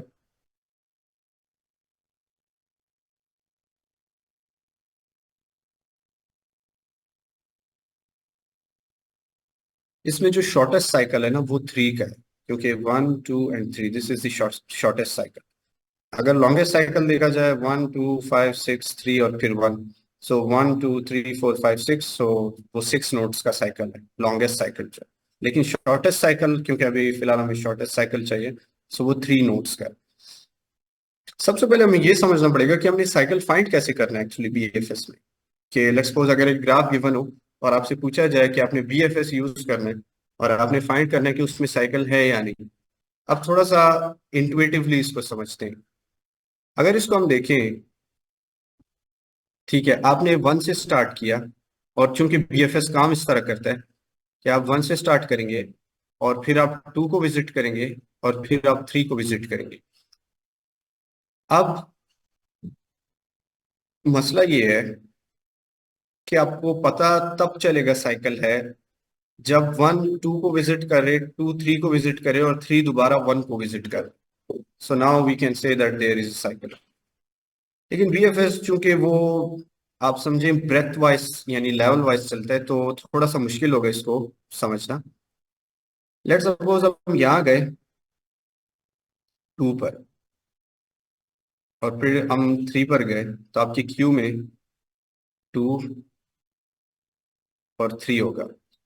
और ये आपका लेट्स सपोज डेक है और ये आपका विजिटेड है। 1 जो है ना वो विजिट हो चुका है। अब अगर 1 दोबारा विजिट होगा किसी और नोड से, सही है, मतलब लेट्स सपोज 2 से अगर वापस इस तरफ आ रहे हैं फिर तो वो सही नहीं। सो हम क्या करेंगे, हम थोड़ा सा इसमें ना पेरेंट्स का कॉन्सेप्ट डालते हैं। हम कहते हैं कि 1 2 को विजिट कर रहा है और 1 3 को विजिट कर रहा है। तो हम कहेंगे 2 का पेरेंट 1 है और 3 का पेरेंट भी 1 है। यानी पेरेंट में क्या होगा कि 1 जो है ना उसका पेरेंट 2 जो है, यानी 1 अपना पेरेंट खुद होगा, 2 का पेरेंट भी 1 होगा और 3 का पेरेंट भी 1 होगा। यानी इसका पेरेंट 1 है और इसका पेरेंट भी 1 होगा। अब 2 जो है, अब आपके ग्राफ में देखें 2 और 3 आएगा। अभी 2 आएगा और वो 3 को विजिट करेगा और इसका पेरेंट जो है ना वो चेंज हो जाएगा, क्योंकि यकीनी बात है आप 2 से 3 की तरफ आ रहे हैं, तो इसका पेरेंट जो है ना वो 2 हो जाएगा। और फिर जब आप 3 से दोबारा 2 की तरफ जाएंगे, क्योंकि ये बाई डायरेक्शनल ग्राफ है, तो आप देखेंगे 2 यानी v जो है वो 2 के इक्वल है और उसका जो पेरेंट है वो भी 2 के इक्वल है। तो हम कहेंगे ये साइकिल नहीं है। लेकिन जब आप इधर आएंगे वापस 1 की तरफ, क्योंकि इसका जो पेरेंट है वो 2 है और इसका जो पेरेंट है वो ये खुद है। कोड में आपको शायद ज्यादा बेहतर समझ है। सो लेट्स सी कि इसको कोड कैसे करना।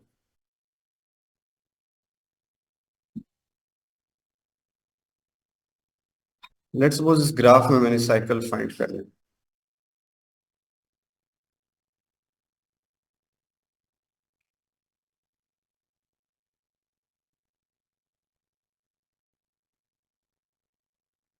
और मैं इसको यू पास करूंगा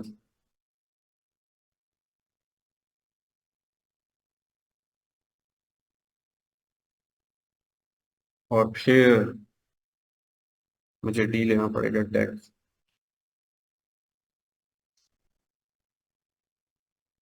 और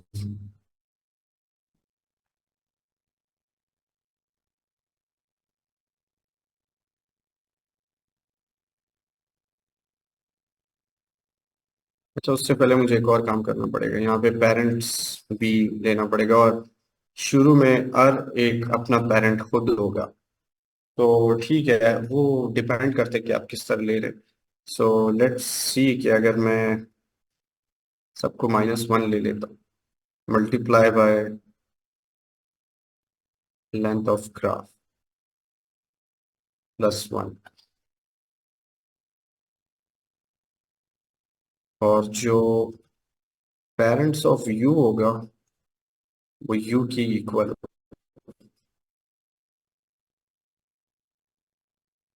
और फिर यहाँ पर सबसे पहले यू डॉट ऐड करेंगे, sorry.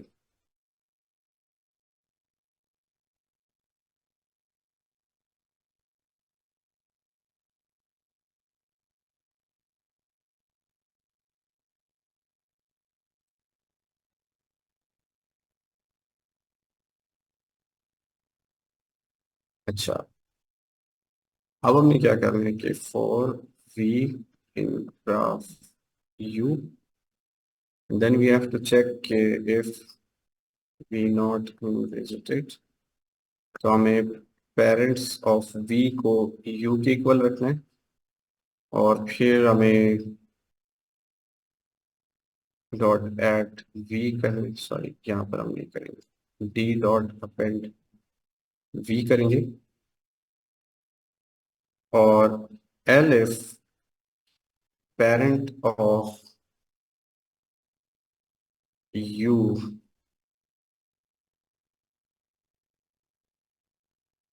Should not equals to v, तो रिटर्न ट्रू करेंगे, वरना रिटर्न फॉल्स करेंगे। क्योंकि अगर आप फर्ज करें, आपके पास अगर एक सिंपल ग्राफ में लूं, 1 से आप 2, आप 1 से 2 की तरफ आते हैं, इसका पेरेंट 1 है, 1 से आप 3 की तरफ आते हैं, इसका पेरेंट 1 है। अब 2 से आप 3 की तरफ आएंगे तो इसका पेरेंट चेंज हो जाएगा, इसका पेरेंट जो है वो 2 हो जाएगा। अब आप 3 से दोबारा 2 की तरफ जाए, लेट्स सपोज ये एज ना नहीं है इसके बीच, ये एज मतलब है ही नहीं, और ये इस तरह होगा। चलिए मैं आपको एक और भी इजी सिनेरियो समझाता हूँ। आप 1 से 2 की तरफ आए, इसका पेरेंट 1 है। यकीनी सी बात है, जब आप 2 की तरफ आएंगे, क्योंकि it's a bidirectional graph, ये दोबारा 1 की तरफ जाएगा। अब यकीनी सी बात है, इसका पेरेंट भी 1 है, तो इसका पेरेंट 2 का जो पेरेंट है वो 1 है, और जिस नोड की तरफ जा रहे हैं वो खुद भी 1 है। तो आप कहेंगे ये जिस तरफ से आए ये वहां ना जाए, फिर वो साइकिल में डिटेक्ट नहीं हो, क्योंकि u जो है वो 2 है, और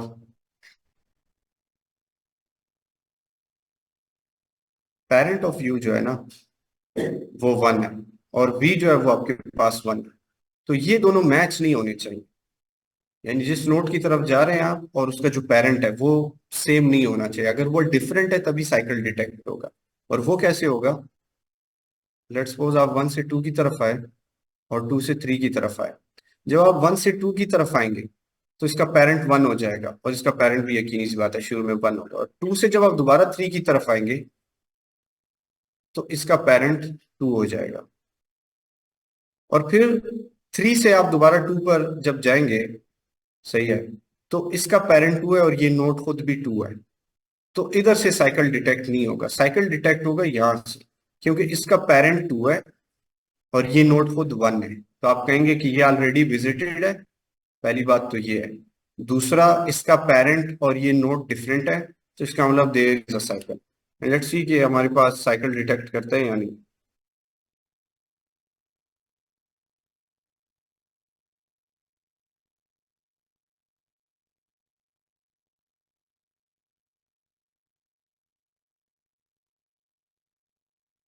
सो इट्स अ साइकिल। अगर मैं इस ग्राफ को ब्रेक कर दूं,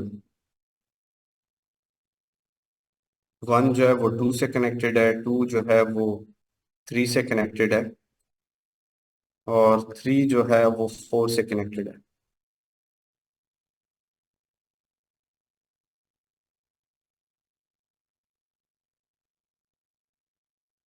अब आप देख रहे हैं कि फॉल्स रिटर्न कर रहा है। So that's how we will find cycle. अगर यहाँ तक कोई क्वेश्चन है तो आप कर सकते हैं, then we will move to shortest cycle. आपने फाइंड किस तरह करना है ग्राफ।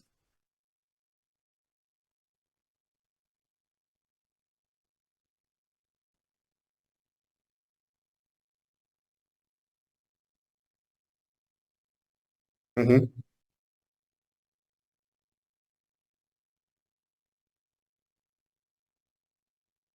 अच्छा, वो हमारे एजेंडे में था, तीसरा टॉपिक था डाइक्स्ट्रा का, शॉर्टेस्ट पाथ फाइंड करने के लिए।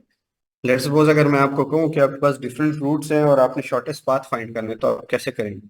यकीनी सी बात है, आपके पास उसका कोई डिस्टेंस तो होना चाहिए उन पाथ्स के ऊपर। मतलब लेट्स सपोज अगर मैं लाहौर में रहता हूँ और मैंने कराची जाना है और मैंने शॉर्टेस्ट पाथ से जाना, तो वो जो रोड होंगे, किस रोड पे ट्रैफिक ज्यादा है, किस रोड पे ट्रैफिक कम है, किसका डिस्टेंस ज्यादा है, तो इसलिए सारी चीजों को मिला के फिर हम इसे डिस्टेंस नहीं कहते, हम मैट्रिक कहते हैं उसे। अगर अदर वर्ड्स, अगर मैं इसकी ग्राफ थ्योरी की बात करूं तो हम उसे वेट्स कहेंगे। तो उसके ऊपर उसका अपना एक मैट्रिक गिवन होगा आपको कि लेट्स सपोज आप लाहौर से अगर कराची जा रहे हैं, तो अगर इस रूट को आप फॉलो करेंगे तो इतनी कॉस्ट पड़ेगी आपको, इस रूट को फॉलो करेंगे तो इतनी कॉस्ट पड़ेगी आपको। इन दी एंड आप क्या करते हैं, यकीनी सी बात है, आपको देखना पड़ेगा कि अगर मैं डिफरेंट रूट से आपके पास, तो कौन सा रूट आप फॉलो करेंगे। तो डाइक्स्ट्रा जो है वो ग्रीडी अप्रोच यूज करता है। वो कहता है जिसका डिस्टेंस सबसे कम होगा मैं वो अप्रोच यूज करूंगा। तो आप वो अप्रोच यूज करते करते फिर आप वहां तक पहुंच जाते हैं और फिर आप कहते हैं कि आपने शॉर्टेस्ट डिस्टेंस फाइंड कर लिया। लेकिन डाइक्स्ट्रा जो है उसका मसला ये है कि वो जो है ना, वो सिर्फ यानी मैट्रिक को क्या कहते हैं, लेकिन जो सिर्फ देखता है। लेकिन रियल लाइफ में जो आपके पास यानी प्रॉब्लम्स होते हैं, उसमें लॉन्गिट्यूड लैटिट्यूड सही है, यकीनी सी बात है। आप यहाँ से कराची जा रहे हैं, एक्चुअली आपको देखनी काफी चीजें उसमें देखनी पड़ती है, तो वहां पर डाइक्स्ट्रा जो है ना वो फेल हो जाता है। यानी फेल नहीं होता, लेकिन वो बहुत ज्यादा टाइम लेता है ऑप्टिमल यानी पाथ फाइंड करने के लिए, शॉर्टेस्ट पाथ फाइंड करने के लिए। तो बजाय इसके कि आप डाइक्स्ट्रा यूज करें, आई विल रिकमेंड यू कि आप ए स्टार यूज करें। A star is more optimal, सही है, और मोर रोबस्ट, और I mean and it will take less time, सही है। सो खैर, सर ये तो जी। सर मेरे ख्याल से डाइक्स्ट्रा जो है वो नेगेटिव साइकिल्स या नेगेटिव वेट्स के साथ भी फेल हो जाता है। हाँ, वो इसलिए क्योंकि आप देखें डाइक्स्ट्रा जो है ना वो हीप यूज करता है, सही है। और उसमें आप विजिटेड का कॉन्सेप्ट तो है नहीं कि जिस नोड पे आपने विजिट कर लिया और आप दोबारा उस नोड से बच जाए। हम डाइक्स्ट्रा में विजिटेड नहीं यूज करते, जैसे हम देखें बीएफएस और डीएफएस में विजिटेड के जो नोड विजिट हो गए उसको दोबारा विजिट ना करें, क्योंकि ये तो फिर एक रिकर्जन कभी स्टॉप ही नहीं होगा डीएफएस में, और बीएफएस बार बार अपेंड करता जाएगा और ये वाइल लूप स्टक हो जाएगा और टाइम लिमिट एक्सीड हो जाएगा। तो होता ये है कि अगर ओवरऑल डिस्टेंस जो एक साइकिल है, अच्छा ये बात भी याद रखें वो साइकिल में होता है, अगर आपके पास साइकिल नहीं फिर नहीं होगा।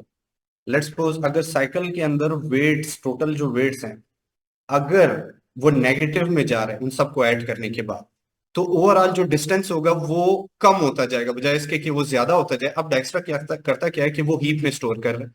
अब हीप में आपको पता है कि जो सबसे मिनिमम डिस्टेंस होगा मिन हीप में वो सबसे ऊपर आएगा। अब आपने एक बार तो कर लिया, अब दूसरी बार चूंकि वो साइकिल है उसमें हमने विजिटेड का वो रखा नहीं है, तो दोबारा जब उस नोट को विजिट करेगा तो उसको अपडेट करेगा मिनिमम से, तो फिर दोबारा जाएगा, दोबारा जाएगा, दोबारा जाएगा, और वो एक लूप में स्टक हो जाएगा। तो ये भी एक मसला है डाइक्स्ट्रा के साथ। इसके डिफरेंट टेक्निक्स हैं इसको मतलब सॉल्व करने के, लेकिन यकीनी सी बात है वो आपको ऑप्टिमल आंसर नहीं देगा, फिर वो सब ऑप्टिमल आंसर होगा अगर उन टेक्निक्स को आप यूज करेंगे डाइक्स्ट्रा के साथ। तो फिर इसके लिए हम डेक्स्ट्रा नहीं यूज करते, ये भी एक मसला है। लेकिन रियल लाइफ में जो आपके पास सिनेरियोज होते हैं, अगर आपने shortest distance cities to cities find करना, उसमें आपके पास नेगेटिव वेट्स नहीं होते, क्योंकि डिस्टेंस कभी नेगेटिव में नहीं आ सकता। तो वो हमेशा ये जो डिस्टेंस जो नेगेटिव में आप देखते हैं ना, बेसिकली वो डिस्टेंस नहीं होता, वो नेटवर्क्स के अंदर बेसिकली लोड होता है नेटवर्क्स का। तो कभी कभार अगर आप राउटर टू राउटर इंफॉर्मेशन को, खासकर जो पैकेट्स आप सेंड कर रहे होते हैं, तो वहां पर ये मसले आते हैं। लेकिन रियल लाइफ में अगर आप डाइक्स्ट्रा वो कर रहे हैं, वहां पर ये मसला नहीं आता, वहां पर आप आराम से कर सकते हैं।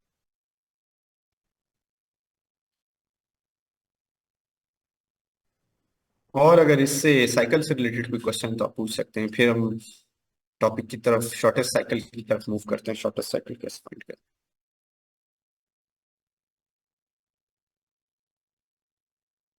यस, कोई क्वेश्चन है आप लोगों का? समझ आए या नहीं, आई डोंट नो यार, आप लोग कुछ बता ही नहीं रहे। सर समझ आ रहा है सर, बताया कि साइकिल का उसमें ग्राफ का। ये आपने बताया कि ट्री और ग्राफ में ये डिफरेंस है कि ट्री में ग्राफ में साइकिल होता है ना, और ट्री में साइकिल नहीं होता है, वो इन डेप्थ जाता रहता है, वापिस हम नहीं जा सकते। ग्राफ में कि साइकिल होता है। Yes. या सो अच्छा, अब हम आते हैं शॉर्टेस्ट साइकिल की तरफ। देखिए, अगर आपने शॉर्टेस्ट साइकिल फाइंड करना है, अगर आपके पास बहुत सारे साइकिल्स हैं, लेट्स सपोज,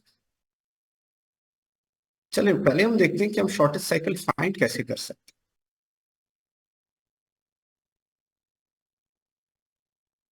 अब यहां से यहां पर आए, अब हमें एक और कॉन्सेप्ट इंट्रोड्यूस करना पड़ेगा, टाइम का। क्योंकि देखें, अगर आपको ये नहीं पता होगा कि आपने इस नोट को विजिट कब किया था, तब तक आपको पता नहीं चलेगा कि अच्छा, थोड़ा सा मैं रफ ड्राई रन करके बता देता हूँ। लेट्स सपोज ये 1 है, 2 है, और ये 3 है, और ये 4 है, और ये 5 है। आपने 1 से 2 को विजिट किया, हम कहेंगे कि टाइम 1 पे आपने इसको विजिट किया और आपने इसको विजिट किया, उसका अपना टाइम जो था वो 0 था। सही है। और फिर जब आपने इसको विजिट किया तो 1+1, हम उसमें 1 ऐड करेंगे जो उसका पेरेंट नोड जहाँ से बाहर है। सही है। और फिर ये ऑलरेडी यानी है, तो इसको हम नहीं छेड़ेंगे, यानी इसका ऑलरेडी है, डिस्टेंस 1 है। तो फिर 3 से जब आप यहाँ आएंगे, अब डिपेंड करता है आप 2 से यहाँ आ रहे हैं या 3 से यहाँ आ रहे हैं। लेट्स सपोज हम 3 से यहाँ आ रहे हैं, तो फिर इसका बी आपके पास क्या हो जाएगा, 2 हो जाएगा। अब फर्ज करें आपने साइकिल डिटेक्ट करना है, तो हम कहेंगे 0, और यहाँ पर आपके पास 2, यहाँ पर 1 हो जाएगा ये। अब कितने नोट्स हैं यहाँ पर। सही है। आप यहाँ पर आए और फिर आप यहाँ पर वापस जाएंगे, तो अच्छा, जब आप साइकिल डिटेक्ट करेंगे तो फर्ज करें आपने साइकिल यहाँ से डिटेक्ट कर लिया, तो हम कहेंगे इस नोट का जो टाइम था और इस नोट का जो टाइम था। सही है। कितने, यानी आपने नोट्स को विजिट किया। सही है। एक्चुअली हम टाइम विजिटेड नोट्स को कह रहे हैं। सही है। So, उससे पहले आप कितने नोट्स को विजिट कर चुके हैं। इससे पहले हम 2 नोट्स को विजिट कर चुके हैं। इससे पहले हम 2 नोट्स को विजिट कर चुके हैं। फिलहाल इस नोट को हम कंसिडर नहीं कर, तो उसको हम क्या करेंगे, ऐड करेंगे, और फिर हम कहेंगे कि एक्चुअली इट्स अ साइकिल और नॉट। एक मिनट, मुझे सिर्फ आप लोगों के साथ, अच्छा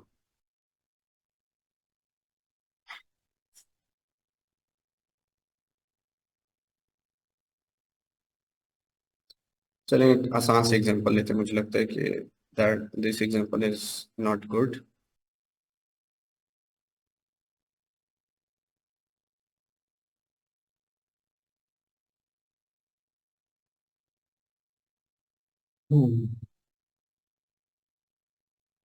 अच्छा, जो मिनिमम साइकिल होता है ना, वो 3 नोट से कम नहीं हो सकता। एक डायरेक्टेड, सॉरी, अनडायरेक्टेड ग्राफ में वैसे जो 2 नोट्स का साइकिल होता है वो साइकिल भी होता है, और मल्टी एज का भी उसमें कॉन्सेप्ट आता है। तो इसलिए हम कहते हैं ठीक है, सिंपल ग्राफ में जो आपके पास साइकिल होगा वो 3 नोट्स का होगा। तो यहाँ पर आपने स्टार्ट किया 0 टू से। नोट का सर एक्सप्लेन करेंगे ना, 2 नोट का कि साइकिल नहीं हो सकता। 2 नोट्स का क्या? 2 नोट्स का क्या साइकिल नहीं होगा, 3 नोट्स से मिनिमम होगा। 2 नोट्स का हाँ, साइकिल। असल में सिंपल ग्राफ में जो आपके पास सिंपल ग्राफ की जो डेफिनेशन है ना, उसमें ये है कि आपके पास नो मल्टी एज होना चाहिए, मल्टी एज नहीं होना चाहिए। तो जो 2 नोड्स होंगे आपके पास सिंपल ग्राफ में, तो अगर आप उसमें साइकिल बनाएंगे तो फिर वो सिंपल ग्राफ नहीं रहेगा, वो मल्टी एज ग्राफ बन जाएगा। क्योंकि आप देखें, इसमें आपके पास एक एज यहाँ से आ रहा है और एक एज यहाँ से आ रहा है, यानी 2 नोड को 2 एजेस ने कनेक्ट किया। ये साइकिल भी होगा, ये मल्टी एज ग्राफ होगा, फिर ये सिंपल ग्राफ नहीं होगा। अभी जो हम जितना भी पढ़े हम सिंपल ग्राफ पढ़े। सिंपल ग्राफ में जो साइकिल होना चाहिए आपके पास, एटलीस्ट उसमें 3 नोड्स होने चाहिए, ना कि 2 हो। Okay sir.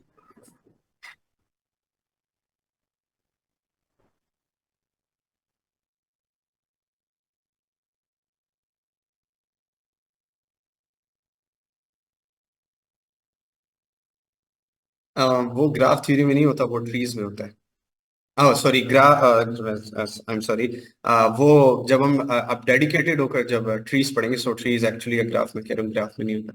सो वो ट्रीज जब आप पढ़ेंगे तो उसमें एंसेस्टर और क्या कहते हैं जो उसका, यानी वो मेरी वोकैबुलरी थोड़ी वीक है, मैं उसको प्रोनाउंस नहीं कर सकता, एंसिस्टर।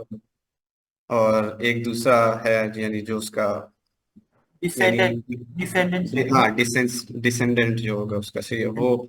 तो वो इस उस सेंस में यानी ट्री के सेंस में हम यूज करते हैं। उसकी रीजन ये है कि जब आप ट्री बना रहे होते हैं, सो एक्चुअली हम कहते हैं कि आपका एक रूट नोड होता है और फिर रूट नोड से आप नीचे आते हैं चाइल्ड नोड्स की तरफ। तो हम कहेंगे दैट इज द एंसेस्टर और दिस इज द दिस जो भी वो वर्ड है, सही है, ये वो हाँ डिसेंडेंट है, सही है। सो तो फिर आपके पास यानी ये जो टेक्नोलॉजीज हैं ये ट्रीज के लिए यूज होती हैं, ग्राफ के लिए नहीं यूज होते। यस ग्राफ के सर, लिए तो हाँ ये जी सर जी। जब काम आती है ज्यादा, जब वो हमें डिलीट करना हो कोई नोड, जैसे कि ट्री में होता है, हमें डिलीट करना होता है तो हमें डिसेंडेंट को एंसेस्टर से दूसरे डिसेंडेंट को अटैच करना पड़ता है ना, क्योंकि बीच से वो डिलीट हो रहा होता है, तो भी ये बहुत काम ओ आता that is basically a concept in binary search tree. जब आप है। बाइनरी यस सर्च ट्री से कोई नोड डिलीट करते हैं तो आप बीच में से नहीं कर सकते, ये सी बात है। You need to first make connection between the lower node and the descendant node and the upper ancestor node, उसके बाद आपको उसे डिलीट करना पड़ेगा। सो वो थोड़ा सा यानी फिर हम ऑफ ट्रैक हो जाएंगे, यकीनी सी बात है। और वो टॉपिक मुझे नहीं लगता इतना इंपॉर्टेंट टॉपिक है binary search tree. So let's leave that topic.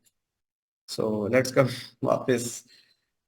अभी टाइम भी कम है और मुझे नहीं लगता शॉर्टेस्ट साइकिल इतने कम टाइम में हो सकता है। इसके लिए हमें ज्यादा टाइम चाहिए, कम से कम हमें कोई आधा घंटा चाहिए शॉर्टेस्ट साइकिल फाइंड करने के लिए। क्योंकि मुझे लगता है कि साइकिल भी आप लोगों ने सही से, मुझे नहीं लगता कि, क्योंकि वो हमारा सारा टाइम तो उसमें निकल गया, क्या कहते हैं, डिस्कशन में निकल गया। और साइकिल मुझे लगता है मैंने सही नहीं समझा, मैंने बहुत जल्दी में समझा तो।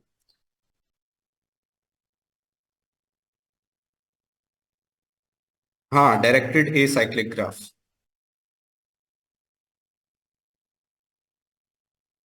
सो या डायरेक्टेड ए साइक्लिक ग्राफ जो है ना, यानी आपके पास डायरेक्टेड ग्राफ हो और उसमें साइकिल ना हो।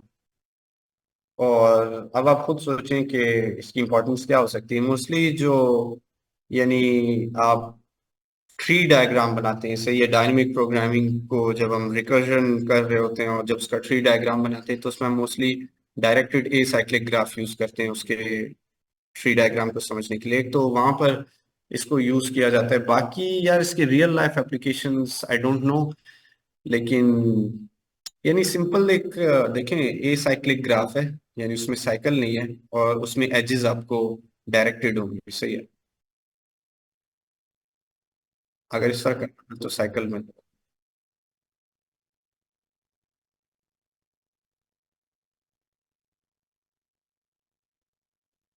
No no, tree is a directed cycle, directed sorry, tree is a acyclic graph, उसमें साइकिल नहीं होता।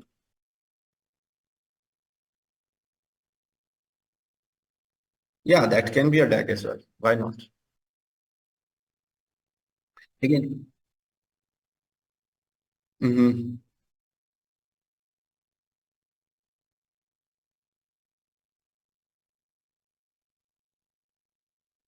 किस तरह इंफॉर्मेशन, मतलब थोड़ा सा उसको बताएं, एक्सप्लेन करें, किधर इंफॉर्मेशन, आप किधर इंफॉर्मेशन की बात कर रहे हैं।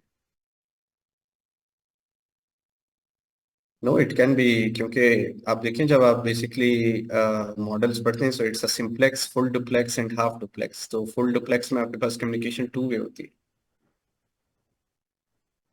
सो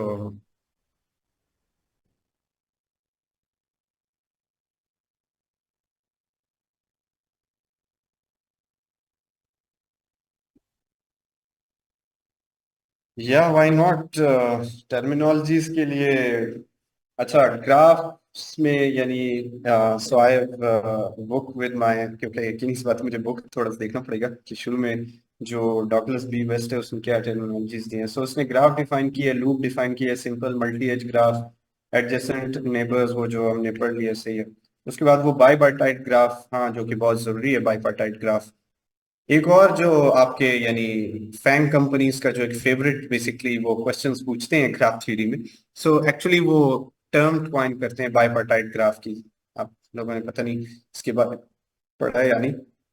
सो बाइपार्टाइट ग्राफ में यानी अगर मैं सिंपल वर्ड्स में बताऊं, सो अगर किसी ने थ्री कलरिंग प्रॉब्लम पढ़ा हो ग्राफ थ्योरी में, सो it's a very famous problem, सही है।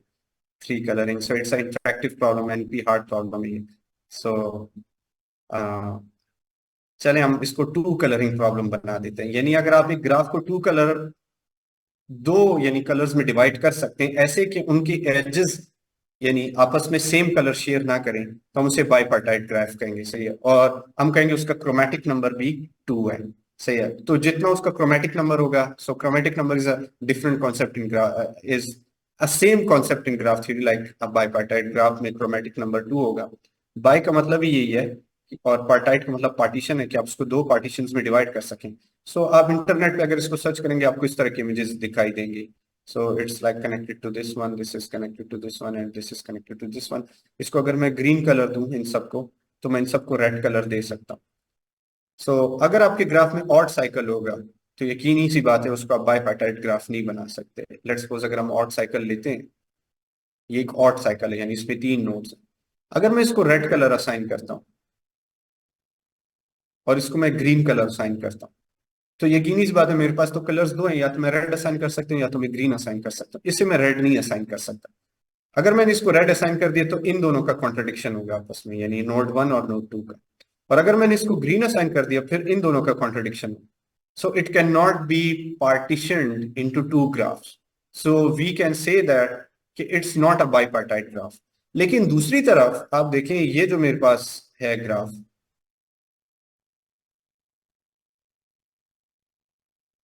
सही है, इसको मैं आराम से बाइपार्टाइट ग्राफ बना सकता हूँ. इसको मैं ग्रीन असाइन करूंगा, इसको मैं रेड असाइन करूंगा, फिर इसको मैं रेड असाइन करूंगा और इसको मैं ग्रीन असाइन करूंगा. So it is a bipartite graph.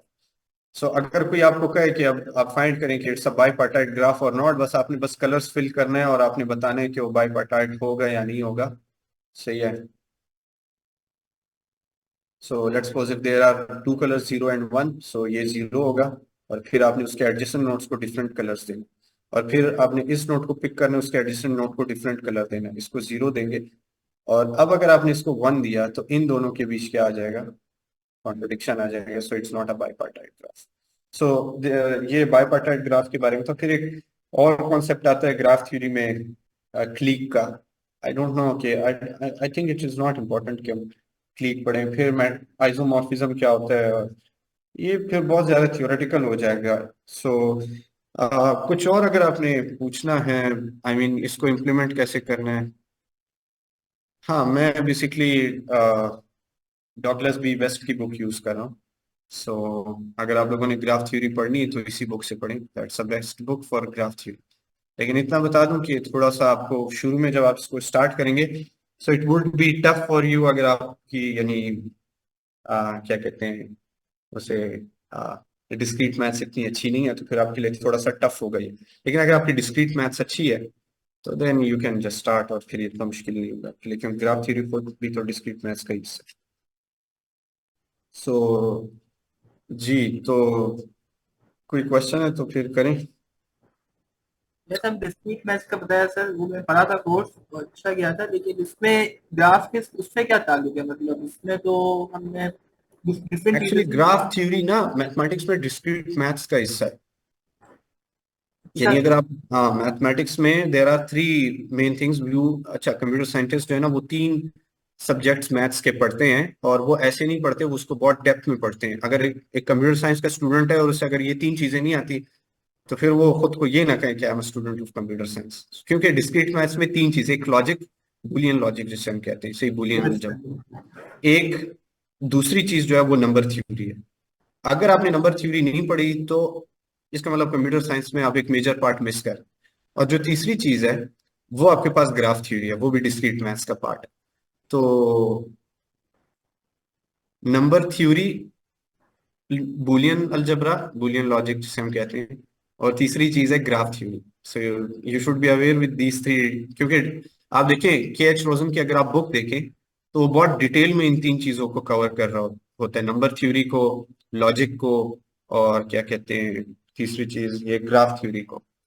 तो अच्छा, इसमें एक और चीज जो बहुत जरूरी, सॉरी, चौथी चीज तो मैं भूल ही गया, which is like the most important thing in computer science, and that is combinatorics. So combinatorics के अंदर ही ये 4 चीजें आती हैं. ग्राफ थ्योरी और काउंटिंग, जिसमें आपने कैलकुलेटर में देखा होगा एनपीआर और एनसीआर। सो ये सिर्फ दो चीजें नहीं होती, इसमें और भी बहुत सारी चीजें होती हैं, और इसमें लॉजिक, और चौथी चीज जो है वो नंबर थ्योरी। एनसीआर एनपीआर तो ये प्रोबेबिलिटी हो गया ना, तो प्रोबेबिलिटी और नो नो, स्टैट्स का it's not probability, it's actually counting. Probability और इसमें फर्क है असल में। कॉम्बिनेशन। जी, it's combinations and yes. Permutations. So there is a difference between probability and it's, वो थोड़ा सा है डिफरेंस, थोड़ा नहीं काफी डिफरेंस। सो ये चार चीजें आती हैं डिस्क्रीट मैथ्स में, और इसको उन्होंने बुक का नाम उन्होंने कॉम्बिनेटोरिक्स रखा हुआ है, क्योंकि it's a combination of different fields in mathematics, और ये चार फील्ड डिस्क्रीट मैथ्स में आती है। सो इन चारों फील्ड्स के अंदर अगर आप गौर करें, सो कहीं पर भी आपको ये नहीं लगेगा कि मैं यानी ऑफ ट्रैक हो रहा हूँ, क्योंकि ये मोस्टली कंप्यूटर साइंस के ही सब्जेक्ट्स हैं जो यूनिवर्सिटीज में नहीं पढ़ाए जाते, और हमारा करिकुलम बहुत ही गर्क है, सही है, यानी जो उसमें ये चीजें हमें नहीं पढ़ाई जाती। यस सर, वो बेसिक बेसिक पढ़ा देते हैं, इतना डेप्थ में लेके नहीं जाते। तो यही तो मसला है कि डेप्थ में क्यों नहीं जाते।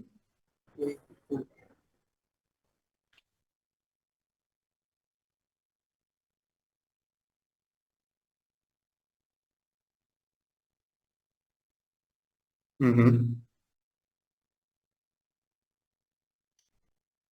हम्म।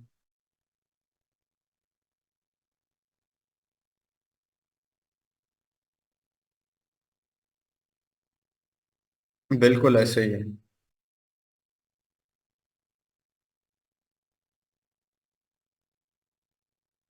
हम्म।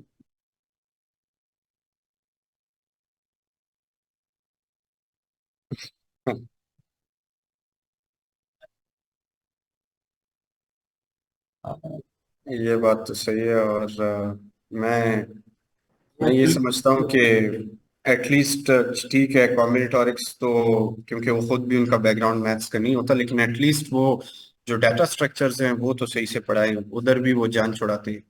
तो मैं यूनिवर्सिटीज के स्टूडेंट से जब आजकल मिलता हूँ, एक्चुअली मैं तो 2018 में पास आउट हो गया था, तो जो आजकल मैं मिलता हूँ तो मुझे बड़ा दुख होता है कि डायनामिक प्रोग्रामिंग उनको नहीं है पता कि डायनेमिक प्रोग्रामिंग मतलब क्या है, क्यों हम यूज करते हैं, आई मीन किस तरह मतलब। और और तो छोड़े, उनको यूनिवर्सिटीज में डायरेक्ट आइटरेटिव अप्रोच पढ़ाते हैं डायनेमिक प्रोग्रामिंग। तो भाई आप मुझे एक बात बताएं, डायनेमिक प्रोग्रामिंग का जो कॉन्सेप्ट है, जो एसेंस है, वो शुरू ही नहीं होता, रिकर्सिव से शुरू होता है। रिकर्जन से शुरू होता है। आपने उसको रिकर्जन पढ़ाया नहीं है, ऐसे ही आप डायरेक्ट डायनेमिक प्रोग्रामिंग पे उसको शिफ्ट, यानी बॉटम अप अप्रोच पे उसको शिफ्ट करें, आइटरेटिव अप्रोच पे। सो आई डोंट थिंक सो कि it's a good way to start, सही है। सो मेरा एक और, मैं सोच रहा था कि मैं डायनामिक प्रोग्रामिंग पे एक सेशन रखूं जिसमें मैं रिकर्जन और बैक ट्रैकिंग के बारे में बताऊं कि किस तरह हम यानी रिकर्जन, असल में मसला ये है कि कुछ लोग ये समझते हैं कि हमें रिकर्जन आती है, लेकिन असल में उन्हें ये वाकई में नहीं पता होता कि उन्हें रिकर्जन आती भी है या नहीं।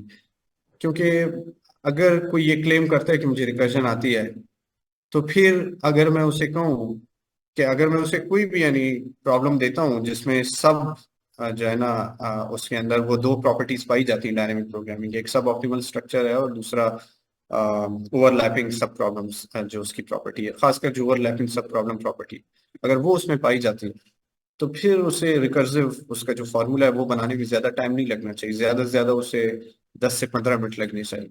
लेकिन जब कोई भी आता है, लेट्स सपोज अगर मैं आपको पजल गेम दे दूं, सही है, वो जो जिक्सा पजल है, मैं आपको कोई इसको सॉल्व करें थ्रू रिकर्जन, अगर आप उसके लिए रिकर्सिव कोड नहीं बना सकते, तो फिर then you are not good in recursion actually.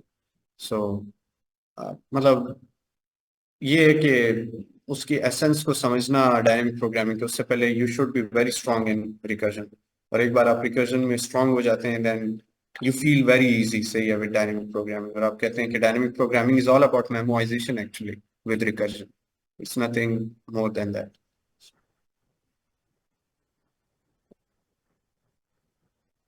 Yes sir, और आइटरेटिव प्रॉब्लम हम सर रिकर्जन से भी कर सकते हैं ना, अगर चाहे तो। पहले तो हमने करना ही उसको रिकर्जन से, let's suppose if you are studying knapsack, तो पहले आपको ये पता होना चाहिए इसको रिकर्जन से कैसे करना है, फिर रिकर्जन फिर वो बहुत ज्यादा टाइम लेगा, फिर आप कहेंगे now we have to improve it.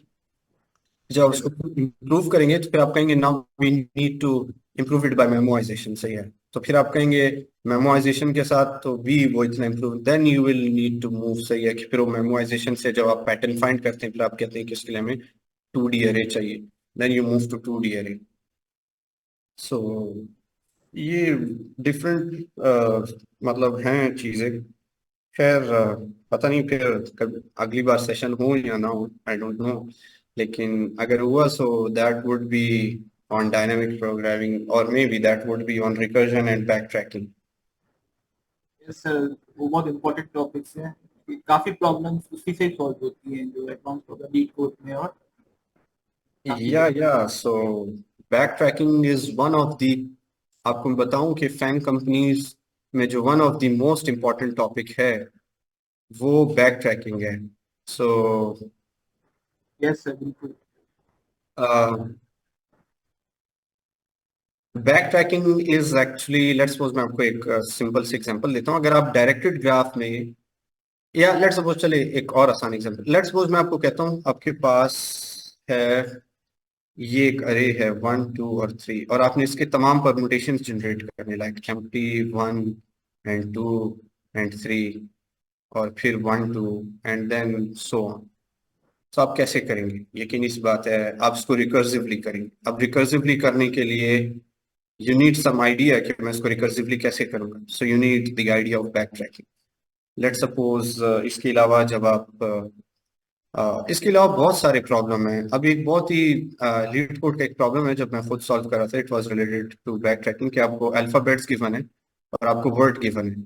आपने उस अल्फाबेट से आपने देखना है कि वो वर्ड बन सकते हैं या नहीं। आप नीचे जा सकते हैं, इस तरफ जा सकते हैं, ऊपर जा सकते हैं और उसके लेफ्ट जा सकते हैं। No, I think you can just move to right and left. I mean, down, yes sorry. Yeah, so you can move to right and down, and then you have to form that word. So yeah. So अब इसके लिए हम क्या कर सकते हैं? इसके लिए हम रिकर्सिव और प्लस बैक ट्रैक करेंगे। तो जितने भी कंस्ट्रेंट सेटिस्फैक्शन प्रॉब्लम्स होते हैं उसमें हम बैक ट्रैकिंग यूज करते हैं। लेट्स सपोज आपने 3 कलरिंग प्रॉब्लम सॉल्व करना है, लेट्स सपोज आपने एन क्वीन प्रॉब्लम है मेरे ख्याल लीड कोड पे, आपने एन क्वीन प्रॉब्लम सॉल्व करना है। लेट्स सपोज आपने एन टाइल प्रॉब्लम सॉल्व करना है, सही है। आपने लेट्स सपोज इसके अलावा यानी जितने भी इंटरेक्टिव प्रॉब्लम्स हैं, अच्छा ये मोस्टली हम इंटरेक्टिव प्रॉब्लम्स के लिए यूज करते हैं बैक ट्रैकिंग जो है, क्योंकि ये बहुत एक्सपेंसिव होता है। इसकी जो कॉस्ट होती है वो बहुत एक्सपेंसिव होती है, वो हमेशा एक्सपोनेंशियल होती है। सो यानी जो ओवरऑल इसकी टाइम कॉम्प्लेक्सिटी होती है वो एक्सपोनेंशियल होती है। तो बैक ट्रैकिंग, तो अब आप सोचें रियल वर्ल्ड में तो जितने भी यानी कॉम्प्लेक्स प्रॉब्लम्स हैं दे आर ऑल इंटरेक्टिव। अब जिसको बैक ट्रैकिंग नहीं आती और कंपनी वाले ने उसको एक प्रॉब्लम दे दिया कि यार आप मतलब इसको सॉल्व करें, अब वो लगा उसको लूप से सॉल्व कर रहा है। भाई मसला ये आपने इस प्रॉब्लम को जनरलाइज करना है। Let's suppose N queen problem, आपने इसको जनरलाइज करना है, सही है। और इसके अलावा एंटाइल प्रॉब्लम्स है, that is a very famous problem, सही है, इन क्लासिकल एआई। आपने इसको जनरलाइज करना। अब वो आपको लीड कोड से उठा के एंटाइल प्रॉब्लम दे दें and then you are thinking कि यार मैं इसको लूप से कैसे करूँ। लूप से कभी भी नहीं होगा, because you need to generate all the permutations of that entire, सही है। And then you have to check कि वो इसकी इक्वल है या नहीं जो टारगेट आपको गिवन। और एन क्वीन प्रॉब्लम में आपके पास इस तरह और इस तरह, अगर कोई क्वीन आ रही है तो फिर वो यकीनी सी बात है हमने क्वींस ऐसे प्लेस करने होते हैं कि वो सेम, यानी एन क्वीन प्रॉब्लम, पता नहीं आप लोगों को आइडिया है यानी एक क्वीन जो है वो अगर लेट्स सपोज 3 by 3 का है, तो एक क्वीन अगर इधर है तो आप इधर एक क्वीन को नहीं प्लेस कर सकते, इधर नहीं कर सकते और इधर नहीं कर सकते। यानी हम इधर कर सकते हैं प्लेस, सही है, और बस हम इधर ही कर सकते हैं, उसके अलावा हम नहीं कर बेसिकली सकते। सर उसके नॉन अटैकिंग पेयर्स हमने निकालने होते हैं क्वींस या प्रॉब्लम। हमने नॉन अटैक, अच्छा अब कोई आपको कहे कि भाई बताओ हम कितने तरह से यानी कितने उसकी यूनिक कॉम्बिनेशंस बनेंगे उस बोर्ड के, कि हम उसमें क्वीन को कितनी तरह से हम प्लेस कर सकते। अब ये प्रॉब्लम है लीड कोड के ऊपर, तो यही सी बात है आप उसको रिकर्जन से करेंगे, लेकिन सिर्फ रिकर्जन से नहीं, रिकर्जन प्लस आप उसको बैक ट्रैक करेंगे। और जब आपको ये दो चीजें सही से समझ आ गई तो फिर डायनामिक प्रोग्रामिंग को समझने में आपको सिर्फ 1 वीक लगेगा बस।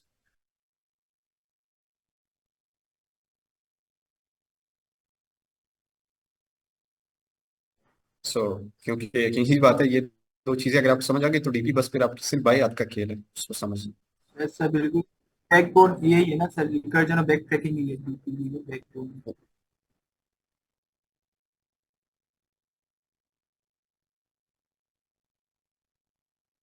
या आप देखें ना, जो डायनामिक प्रोग्रामिंग है उसमें मोस्टली आप किस तरह के प्रॉब्लम सॉल्व करते हैं। आप देखें, या तो आपसे पूछेगा कितने नंबर ऑफ वेज में हम इसको इस तरह कर सकते हैं। लेट्स सपोज आप जो बेसिक प्रॉब्लम है वो कहता है कि लेट्स सपोज एक बंदा है वो सीढ़ियां चढ़ रहा है, सही है, और एन लेट्स सपोज अगर एक स्टेप लेगा या दो स्टेप लेगा तो वो कितने पॉसिबल स्टेप्स में, लेट्स सपोज एक स्टेप लेगा तो इधर पहुंच सकता है, दो स्टेप लेगा तो इधर पहुंच सकता है, फिर एक स्टेप लेगा तो इधर, टोटल नंबर ऑफ स्टेप्स कितने होंगे। सो अगर मैं इसका रिकर्सिव कोड बनाऊं so that would be exactly same as Fibonacci number f of n minus one, सही है, plus f of n minus two. ये इसका रिकर्सिव कोड होगा, सही है। अब यकीनी सी बात है, अब देखिए नंबर ऑफ वेज ही तो आपने बताने हैं कि कितने नंबर ऑफ वेज हैं, लेकिन आप कहेंगे कि oh that is link to Fibonacci sequence, सही है, तो फिर आप कहेंगे oh that is dynamic, so this is the recursive code. और फिर आपको पता है कि आपने इसको मेमोराइजेशन आपने कैसे करनी। तो जब आप मेमोराइजेशन करेंगे तो उससे फिर आपको पता है अपने आइटरेटिव वर्जन में कैसे हैं। लेकिन यकीनी सी बात है, पहले आप सोचेंगे कि यार मैं करूंगा कैसे, मैंने यहाँ आना है और फिर उसके बाद मैंने यहाँ आना है, तो ये लूप से तो नहीं होगा। So you need some kind of recursion, like आप यहाँ पर हैं, आप एन माइनस वन जंप मारेंगे और आप एन माइनस टू मारेंगे, और फिर आप इस तरह इसको रिकर्सिवली सॉल्व करेंगे। यानी इसका अगर रिकर्सिव ट्री बनाओ so that would be n minus one and then n minus two and then n minus one, सही है, और फिर n minus one minus two, और फिर इस तरह इसका एक ट्री बनेगा और ट्री डायग्राम बनेगा, और फिर आप कहेंगे वो दैट इज रिकर्जन एक्चुअली, सही है। सो इस तरह आप फिर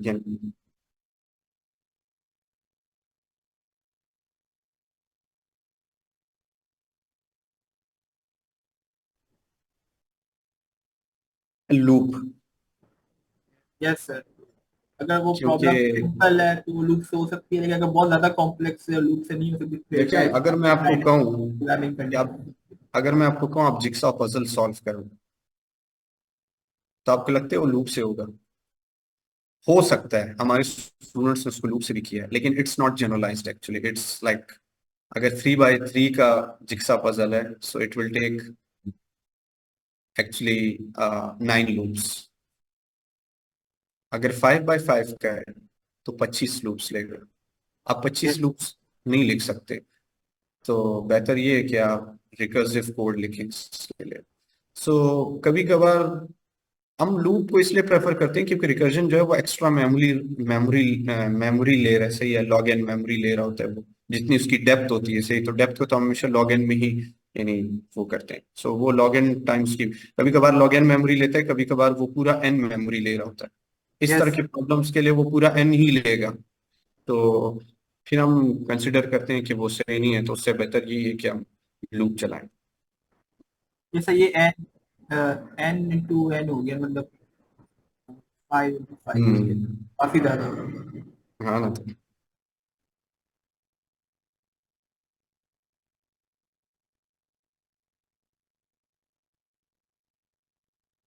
अच्छा।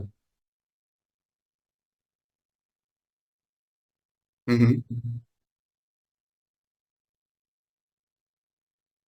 हम्म I think that's not a good idea, क्योंकि आपकी अपनी जो बेसिकली एक ठीक है, आपका थॉट प्रोसेस तो सही है, लेकिन मैं आपको बताऊं कि आपने अपने थॉट प्रोसेस पे फुल स्टॉप लगा दिया। यस क्योंकि सर। आप देखें कि आपने जो सोचा आपने वो चैट जीपीटी को बता दिया। एक तो ये कि आप एग्जैक्टली श्योर हैं उसके बारे में कि यार लेट्स सपोज अक्सर मैं भी यानी जब कोई प्रॉब्लम सॉल्व कर होता हूँ और मुझे लगता है यार इसका कोड बहुत ज्यादा टाइम लेगा, सो आई मीन मैं चैट जीपीटी को प्रॉब्लम बताता हूँ और मैं कहता हूँ कि ये सोल्यूशन जो मैं बता रहा हूँ एग्जैक्टली तुमने इस तरह का सोल्यूशन लिखना है।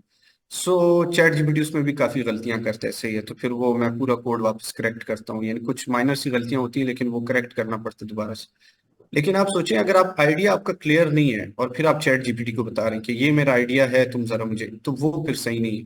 बस अगर आपका आपका माइंड आइडिया नहीं बना फुल, ना, आपका माइंड नहीं बना ना, वो मसल जो है आपका माइंड का। हाँ हाँ, तो अगर आइडिया आपका फुल क्लियर है फिर तो आप यूज कर लें टाइम बचाने के लिए, लेकिन अगर आइडिया आपका थोड़ा सा,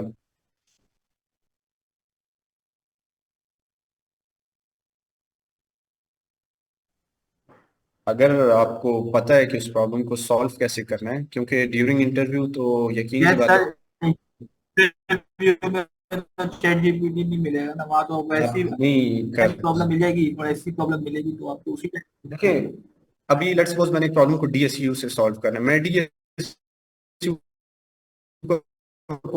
क्योंकि अब मैं क्यों लिखूं, मुझे पता है मुझे डीएसयू का कोड लिखना, मैं लिख सकता हूँ, सही है। या लेट्स सपोज मैंने डेक्स्ट्रा लिखना है, अगर मुझे पता है मैंने सिंपल डेक्स्ट्रा यूज करना है, उसमें कोई चेंजेस नहीं करनी, तो मैं सीधा सीधा जाके उसको नेट से उठाऊंगा या कोड ये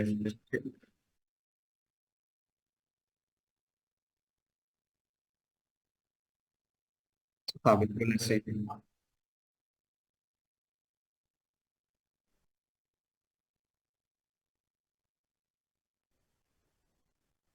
हम्म, हम्म,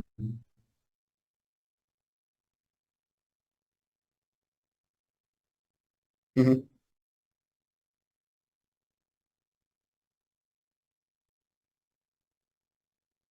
बिल्कुल ऐसे ही है, सही कह रहे हैं, मुझे आइडिया है। लेकिन मैं एक बात शेयर करना चाहूंगा, चैट जीपीटी का जो वो है जहाँ से वो कोड जनरेट करता है, वो भी इतना कोई अच्छा नहीं है जो उसका क्लाउड है जहाँ से वो लेते हैं, क्योंकि वो असल में ज्यादा अनएक्सपीरियंस प्रोग्रामर्स का से ही भरा हुआ है, क्योंकि उन्होंने गिटहब से और चीजों से उससे बहुत ज्यादा कोड लिया है जो ओपन सोर्स है, तो उससे भी हम्म। इतना अच्छा कोड वो जनरेट नहीं करता इस वजह से, क्योंकि वो ज्यादा अच्छे मतलब जो एल्गोरिथम्स हैं, क्लासिकल एल्गोरिथम्स जैसे ये जो हम पढ़ते हैं रोजमर्रा, उसमें तो बहुत अच्छा है, वो तो बहुत अच्छा वो लिख लेता है, लेकिन अगर कोई कोड फोर्सेस का प्रॉब्लम दे दूं, लीड कोड का कोई, एडवांस कॉन्सेप्ट वाला देते हैं बहुत लीड कोड का ये जो कॉन्टेस्ट के दौरान जो लीड कोड के प्रॉब्लम्स आते हैं, वैसे ही ट्राई करने के लिए मैंने एक दो बार ट्राई किया, तो पहले दो प्रॉब्लम्स तक तो कोड फोर्सेस दे देता है, पता नहीं कैसे, ओ सॉरी चैट जीपीटी लिख के कोड दे देता है, लेकिन जो तीसरा और चौथा प्रॉब्लम है उसमें वो गलत कोड लिखता है, यानी वो सही कोड नहीं होता, वो जब आप सबमिट करते हैं तो रॉन्ग आंसर आता है उस पर, तो फिर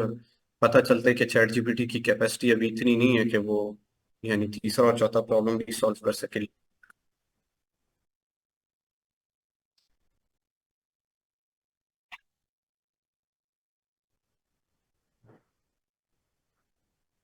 नहीं उतना अच्छा इम्प्रूव नहीं करता, मैं तो ट्राई किया इतना ये नहीं बात सही है करता। वो, हाँ इतना वो इम्प्रूव नहीं वही कर। बार बार देता रहता है, फिर वो वही देना शुरू कर देता है बार बार, आप जितनी बार बोलोगे वही देगा, तो कभी ये भी होता है। फिर आप ये कर सकते हैं कि लेट्स सपोज एक बार मैंने एक प्रॉब्लम पढ़ा तो मुझे समझ आ कि इसको सॉल्व कैसे करना, मैंने उससे चैट जीपीटी को दिया, उसने गलत मतलब मैंने सबमिट किया तो रॉन्ग आंसर आया था, फिर मैंने उसको कहा कि जो तुम्हारा कोड है इसमें तुम यहाँ पर ये गलती कर रहे हो, फिर उसके बाद जब उसने दोबारा कोड लिखा तो वो सही था, तो अगर आप उसको उसकी गलती बता देते हैं तो फिर वो सही कर सकते हैं।